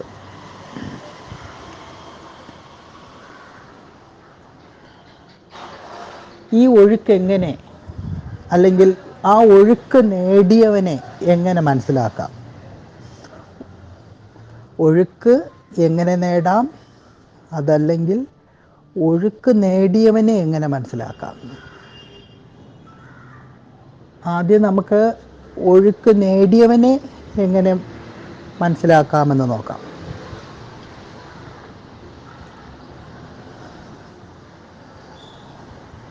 ഒരു ഉദാഹരണം പറഞ്ഞാൽ, ശ്രീരാമകൃഷ്ണ പരമഹംസൻ്റെ നമ്മൾ ഒന്ന് മനസ്സുകൊണ്ട് സങ്കല്പിക്കുക. വചനാമൃതത്തിലെല്ലാം അത് വായിക്കുമ്പോഴെല്ലാം ആ ഭാവന വായിച്ചവർക്കെല്ലാം കിട്ടിയിട്ടുണ്ടാകും. അദ്ദേഹം എവിടെയാണോ ഇരിക്കുന്നത് അവിടെ ബ്രഹ്മബോധത്തിൽ തന്നെ അദ്ദേഹം നിലനിൽക്കും. അദ്ദേഹം എന്താണോ പറയുന്നത് അത് ആ ബ്രഹ്മബോധത്താൽ അദ്ദേഹം പറയുന്നു. അദ്ദേഹം എന്താണോ കാണുന്നത് അത് അദ്ദേഹം ആ ബ്രഹ്മത്തെയാണ് ദർശിക്കുന്നത്. അദ്ദേഹം പറയുന്നതും ചിന്തിക്കുന്നതും നിലനിൽക്കുന്നതും കാണുന്നതും കേൾക്കുന്നതും എല്ലാം ആ ഡിവൈനായിട്ടുള്ള കോൺഷ്യസ്നെസ്സിനെ തന്നെ ആയത് കാരണം അദ്ദേഹത്തിലൊരു ഒഴുക്കുണ്ട് എന്ന് കാണുന്നവനും മനസ്സിലാകും. അവിടെ അദ്ദേഹം പ്രവർത്തിക്കുന്നുണ്ട്, അതായത് പഞ്ചേന്ദ്രിയങ്ങളെല്ലാം പ്രവർത്തിക്കുന്നുണ്ട്. അദ്ദേഹം ഈ പ്രപഞ്ചത്തിൽ തന്നെയാണ് നിലനിൽക്കുന്നത്. എന്നാൽ ഒഴുക്കിൻ്റെ ഭാഗമായത് കാരണം ഈ പഞ്ചേന്ദ്രിയങ്ങൾ പ്രവർത്തിക്കുന്നുണ്ടെങ്കിൽ പോലും ദോഷമില്ലാത്ത അഹം അദ്ദേഹത്തിൽ നിലനിൽക്കുന്നു. കാര്യം ആ ദോഷമില്ലാത്ത അഹം എന്ന് ഇൻവെർട്ടഡ് കോമയിൽ പറയാൻ കാരണം അതുള്ളത് കൊണ്ടാണ് അവിടെ പഞ്ചേന്ദ്രിയങ്ങൾ അവിടെ പ്രവർത്തിക്കുന്നത്. പൊതുവെ നമ്മൾ കേട്ടിട്ടുണ്ട്, പ്രപഞ്ചബോധം, അതായത് പ്രപഞ്ചബോധം പോലും നഷ്ടപ്പെട്ട് ഞാൻ ആ ഉയർന്ന സ്റ്റേറ്റിൽ നിലനിന്നു എന്ന് പറയും. പക്ഷേ ഒന്ന് ആലോചിച്ച് നോക്കൂ, ഈ ബോധത്തിലാണ് ഈ പ്രപഞ്ചം നിലനിൽക്കുന്നത് അല്ലേ? അതായത് ആ ഡിവൈനായിട്ടുള്ള കോൺഷ്യസ്നെസ് തന്നെയാണ് പ്രപഞ്ചം. അതിൽ പ്രകടമായി നിൽക്കുന്നത് തന്നെയാണ് ഈ പ്രപഞ്ചം. അതിലെ സ്പന്ദനം തന്നെയാണ് ഈ പ്രപഞ്ചം. അപ്പോൾ പ്രപഞ്ചവും ബോധവും രണ്ടല്ല എന്നുള്ള ഒരു ബോധ്യപ്പെടൽ ഒരാൾക്ക് ഉണ്ടായാൽ ആ ഒഴുക്ക് അദ്ദേഹത്തിൽ നിലനിൽക്കുന്നു എന്നാണ്. നമ്മൾ ഒന്നിനെയും ത്യജിക്കേണ്ട ആവശ്യമില്ല, ഒന്നിനെയും തള്ളിപ്പറയേണ്ട ആവശ്യമില്ല. ഒന്നിനെ തള്ളിക്കളഞ്ഞിട്ട് ഇതിനപ്പുറത്താണ് നിലനിൽക്കുന്നത് എന്നുള്ള ആ ചിന്താഗതി പോലും വേണ്ട. കാര്യം ഇവിടെ നിലനിൽക്കുന്നത് ആ ബോധം മാത്രമാണ് എന്നുള്ള ഉയർന്ന ഒരു അണ്ടർസ്റ്റാൻഡിംഗ് ആണ് ശരിക്കും ഒഴുക്ക്. ഒഴുക്കുള്ളവൻ്റെ കൂടെ സഞ്ചരിക്കുന്നവനിലും ആ ഒഴുക്ക് സ്വാഭാവികമായിട്ടും വന്നു ചേരും. എങ്ങനെയാണോ ഒരു കുടിയൻ്റെ കൂടെ ഒരാൾ കൂട്ടുകൂടി നടക്കുമ്പോൾ അവനും ഒരു കുടിയനായി മാറുന്നത് പോലെ സത്സംഗം, സജ്ജനങ്ങളുമായിട്ടുള്ള സംഘം നമ്മളിലുള്ള ഇത്തരം കുറവുകൾ, അതായത് ഭൗതികതയോട് ഉള്ള മമതാബന്ധങ്ങളും അറ്റാച്ച്മെൻറ്റുകളെല്ലാം വിട്ടുവരുവാൻ നമ്മളെ ഉള്ളുകൊണ്ട് പ്രേരിപ്പിക്കും. കാര്യം ആ ഒഴുക്കുള്ളവനെ അനുഭവിച്ചതുകൊണ്ട്. ആ ഒരു സംസ്കാരം കൂടെ നടക്കുന്ന സാധകർക്കും തീർച്ചയായിട്ടും കിട്ടും. ഒഴുക്കെങ്ങനെ നേടിയെടുക്കാം? അത് depends on each state of mind എന്ന് വേണമെങ്കിൽ പറയാം. ഓരോ വ്യക്തികളുടെയും മനസ്ഥിതി ഒരുപോലെയല്ല. ഒരു ഉദാഹരണം പറഞ്ഞാൽ, ഒരു മേശയിൽ 10 ഇല ഇട്ടു എന്ന് വിചാരിക്കുക. ഒരേ സദ്യ 10 പേർക്കും വിളമ്പി. ഇവരെല്ലാവരും കഴിക്കാൻ ആരംഭിച്ചു. നമ്മൾ ഓരോ ഉരുള ഓരോ വ്യക്തിയിൽ നിന്ന് വാങ്ങി കഴിച്ചു നോക്കിയാൽ ഒരേ സമയത്ത് ഒരേ സദ്യ ഉണ്ണുന്ന 10 പേരുടെ ഉരുളയ്ക്കും 10 ടേസ്റ്റ് ആയിരിക്കും. എന്തുകൊണ്ട്? ഈ 10 പേരുടെ അഭിരുചിക്കനുസരിച്ചിട്ടാണ്, അവരുടെ വായ്ക്ക് രുചി അനുസരിച്ചിട്ടായിരിക്കും അവർ ചോറ് കൂട്ടാനും ചൂസ് ചെയ്യുന്നത്. അപ്പോൾ ഒരേ സദ്യ 10 രുചിഭേദങ്ങളിൽ കൂടെ 10 പേർ കഴിക്കുന്നു എന്ന് പറയുമ്പോൾ അതേപോലെ തന്നെയാണ് ഓരോ സ്റ്റേറ്റ് ഓഫ് മൈൻഡിൻ്റെയും സ്വഭാവങ്ങളും ഡിഫറൻ്റ് ആയിട്ടിരിക്കുന്നത്. ഒരു വീട്ടിൽ ജനിച്ച 3 കുട്ടികളുണ്ടെങ്കിൽ ആ വീട്ടിൽ വളർന്ന് വലുതായി വരുന്നു എങ്കിൽ പോലും ആ കുട്ടികളെല്ലാം 3 രീതിയിൽ ചിന്തിക്കുകയും പ്രവർത്തിക്കുകയും അഭിരുചികൾ പ്രകടമാക്കുകയും ചെയ്യുന്നുണ്ടെങ്കിൽ അത് അവരുടെ സ്റ്റേറ്റ് ഓഫ് മൈൻഡ് അല്ലേ? അങ്ങനെ ഡിഫറൻ്റായിട്ട് നിൽക്കുന്ന സ്റ്റേറ്റ് ഓഫ് മൈൻഡ് യഥാർത്ഥത്തിൽ ഒരേ രീതിയിലുള്ള സാധനയിൽ വഴങ്ങുമെന്ന് പറയുന്നത് ശരിയാണോ? ഇല്ല. അവരുടെ സ്റ്റേറ്റ് ഓഫ് മൈൻഡ് അനുസരിച്ച് മാത്രമേ അവർക്ക് ആധ്യാത്മികതയെ ഉൾക്കൊള്ളുവാൻ പറ്റൂ. അതുകൊണ്ട് ഈ ഒഴുക്ക് എങ്ങനെ നേടാം എന്നുള്ള ഒരു ചോദ്യത്തിന് ഒറ്റയടിക്കുള്ള ഒരു കോമൺ ആൻസർ ഒരിക്കലും നമുക്ക് പറയാൻ പറ്റില്ല. അത് എപ്പോഴും ഒരു ഗുരു ആ ഡിസേബിളുമായിട്ടുള്ള പേഴ്സണൽ എക്സ്പീരിയൻസിൽ നിന്ന് മാത്രം കിട്ടുന്ന ഗുരുപദേശത്താൽ മാത്രമേ അത് പറയാൻ പറ്റത്തുള്ളൂ. കാരണം അവൻ്റെ സ്റ്റേറ്റ് ഓഫ് മൈൻഡ് അവനേക്കാൾ കൂടുതൽ മനസ്സിലാക്കുന്നത് ഗുരു തന്നെയായിരിക്കും. എന്നാൽ മാത്രമേ അവന് ഒരു ഉപാസന നിശ്ചയിച്ച് കൊടുക്കാൻ പറ്റത്തുള്ളൂ. കാരണം ഒഴുക്കിനെ ഫ്ലോ നഷ്ടപ്പെടുത്തുന്ന എന്തോ ഘടകങ്ങൾ അവനിലുണ്ട് എന്നുള്ളത് അവനെ ബോധ്യപ്പെടുത്തി കൊടുത്താൽ മാത്രമേ അവനത് റെക്ടിഫൈ ചെയ്യാൻ പറ്റൂ. അപ്പോഴേ മാത്രമേ ആ ഒഴുക്ക് അവിടെ സംഭവിക്കുകയുള്ളൂ.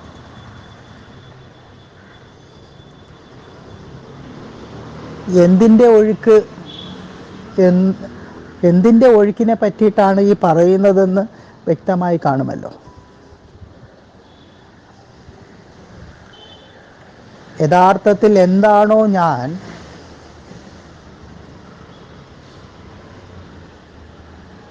അതിനെ പറ്റിയിട്ടാണ്, അല്ലെങ്കിൽ അതിൻ്റെ ഒഴുക്കിനെ പറ്റിയിട്ടാണ് ഇവിടെ നമ്മൾ സംസാരിക്കുന്നത്.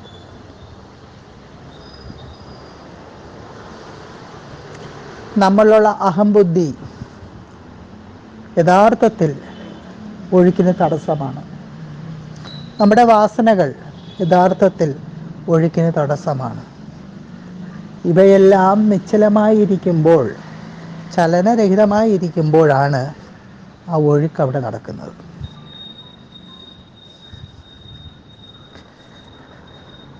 ഒഴുക്കിന് തടസ്സമായി നിൽക്കുന്നത് എന്താണ്?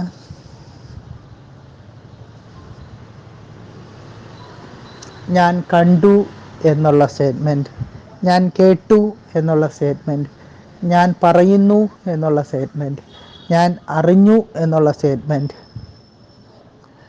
ഞാൻ അനുഭവിച്ചു എന്നുള്ള സ്റ്റേറ്റ്മെൻറ്റ്. അപ്പോൾ ഇതെല്ലാം ഈ ഒഴുക്കിന് തടസ്സമാണ്. കാരണം എന്തുകൊണ്ട്? ഞാൻ കണ്ടതല്ല,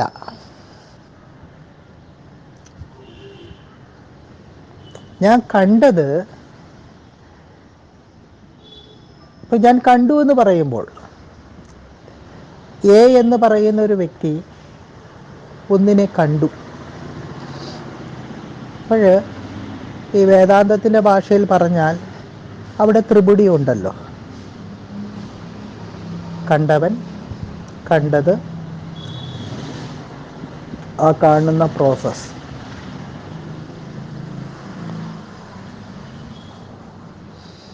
അപ്പം ഞാൻ കണ്ടു എന്ന് പറയുമ്പോൾ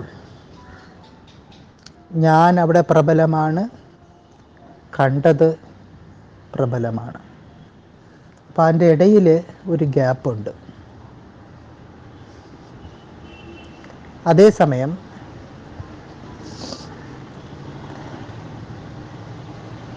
ഞാനും കണ്ടതും,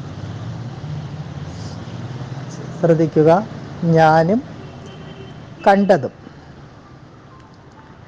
എന്തുള്ളത് കൊണ്ടാണ് എന്നുള്ള ഒരു ബോധം സ്ഥായിയായി അവനിൽ നിലനിന്നാൽ ഒഴുക്ക് അവിടെ നിലനിൽക്കുന്നു.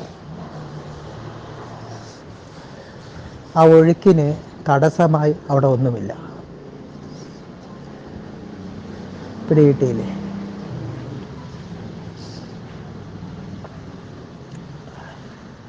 ഒരു ഉദാഹരണം പറയാം.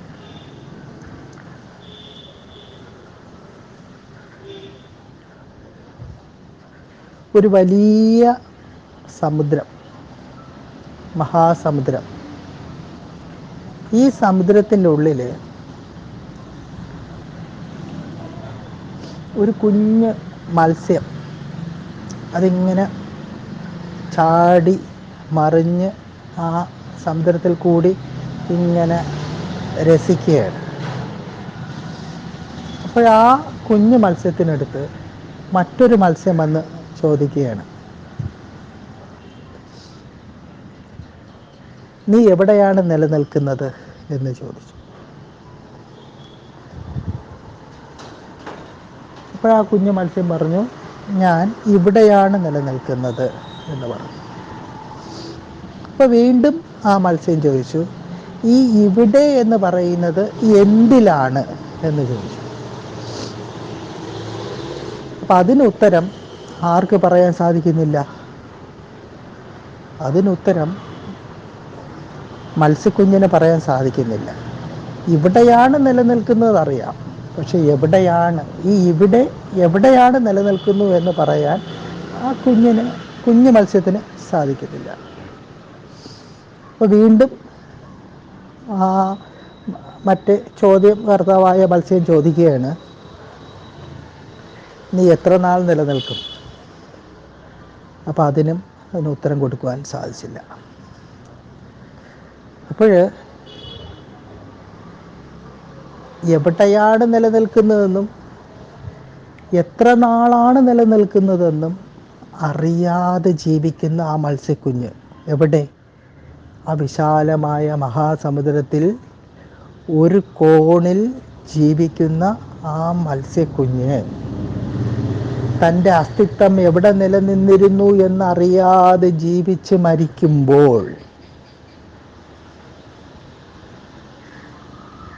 വീണ്ടും പറയാം, താൻ എവിടെ നിലനിന്നിരുന്നു എന്നത് പോലും അറിയാതെ ജീവിച്ച് മരിക്കുമ്പോൾ, ആ വിശാലമായിട്ടുള്ള അല്ലെങ്കിൽ അഗാധമായിട്ടുള്ള ആ സമുദ്രത്തിൽ നിലനിന്നിട്ട് പോലും അതറിയാതെ മരിക്കുന്നത് പോലത്തെ പരാജയം ജീവിതത്തിൽ വേറെ ഒന്നുണ്ടോ? ഇതുപോലെയല്ലേ നാം ഓരോരുത്തരും പ്രപഞ്ചത്തിൻ്റെ ഒരു കോണിൽ നിലനിൽക്കുമ്പോഴും എന്തിൽ ഞാൻ നിലനിൽക്കുന്നു എന്നറിയാതെ മരണത്തിൽ കീഴടങ്ങുമ്പോൾ നാം ആ ഒഴുക്കിനെ അറിയുന്നുണ്ടോ?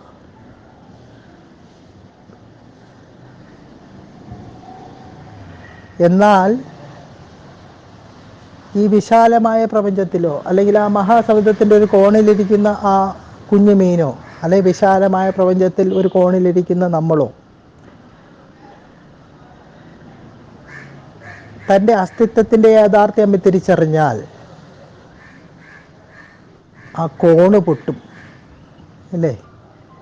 അല്ലെങ്കിൽ ആ പ്രപഞ്ചത്തിൻ്റെ ഒരു കോണിലിരിക്കുന്നു എന്ന് പറയുന്ന അവസ്ഥ പൊട്ടിയിട്ട് പ്രപഞ്ചബോധമായി മാറും. വ്യക്തിയഹന്ത വിശ്വഹന്തയായിട്ട് മാറുമ്പോൾ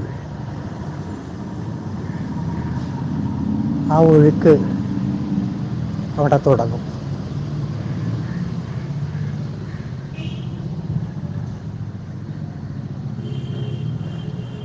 സെൻ കഥകളിലെല്ലാം ഈ ഒഴുക്കിൻ്റെ ബ്യൂട്ടി നമുക്ക് ആസ്വദിക്കാൻ പറ്റും.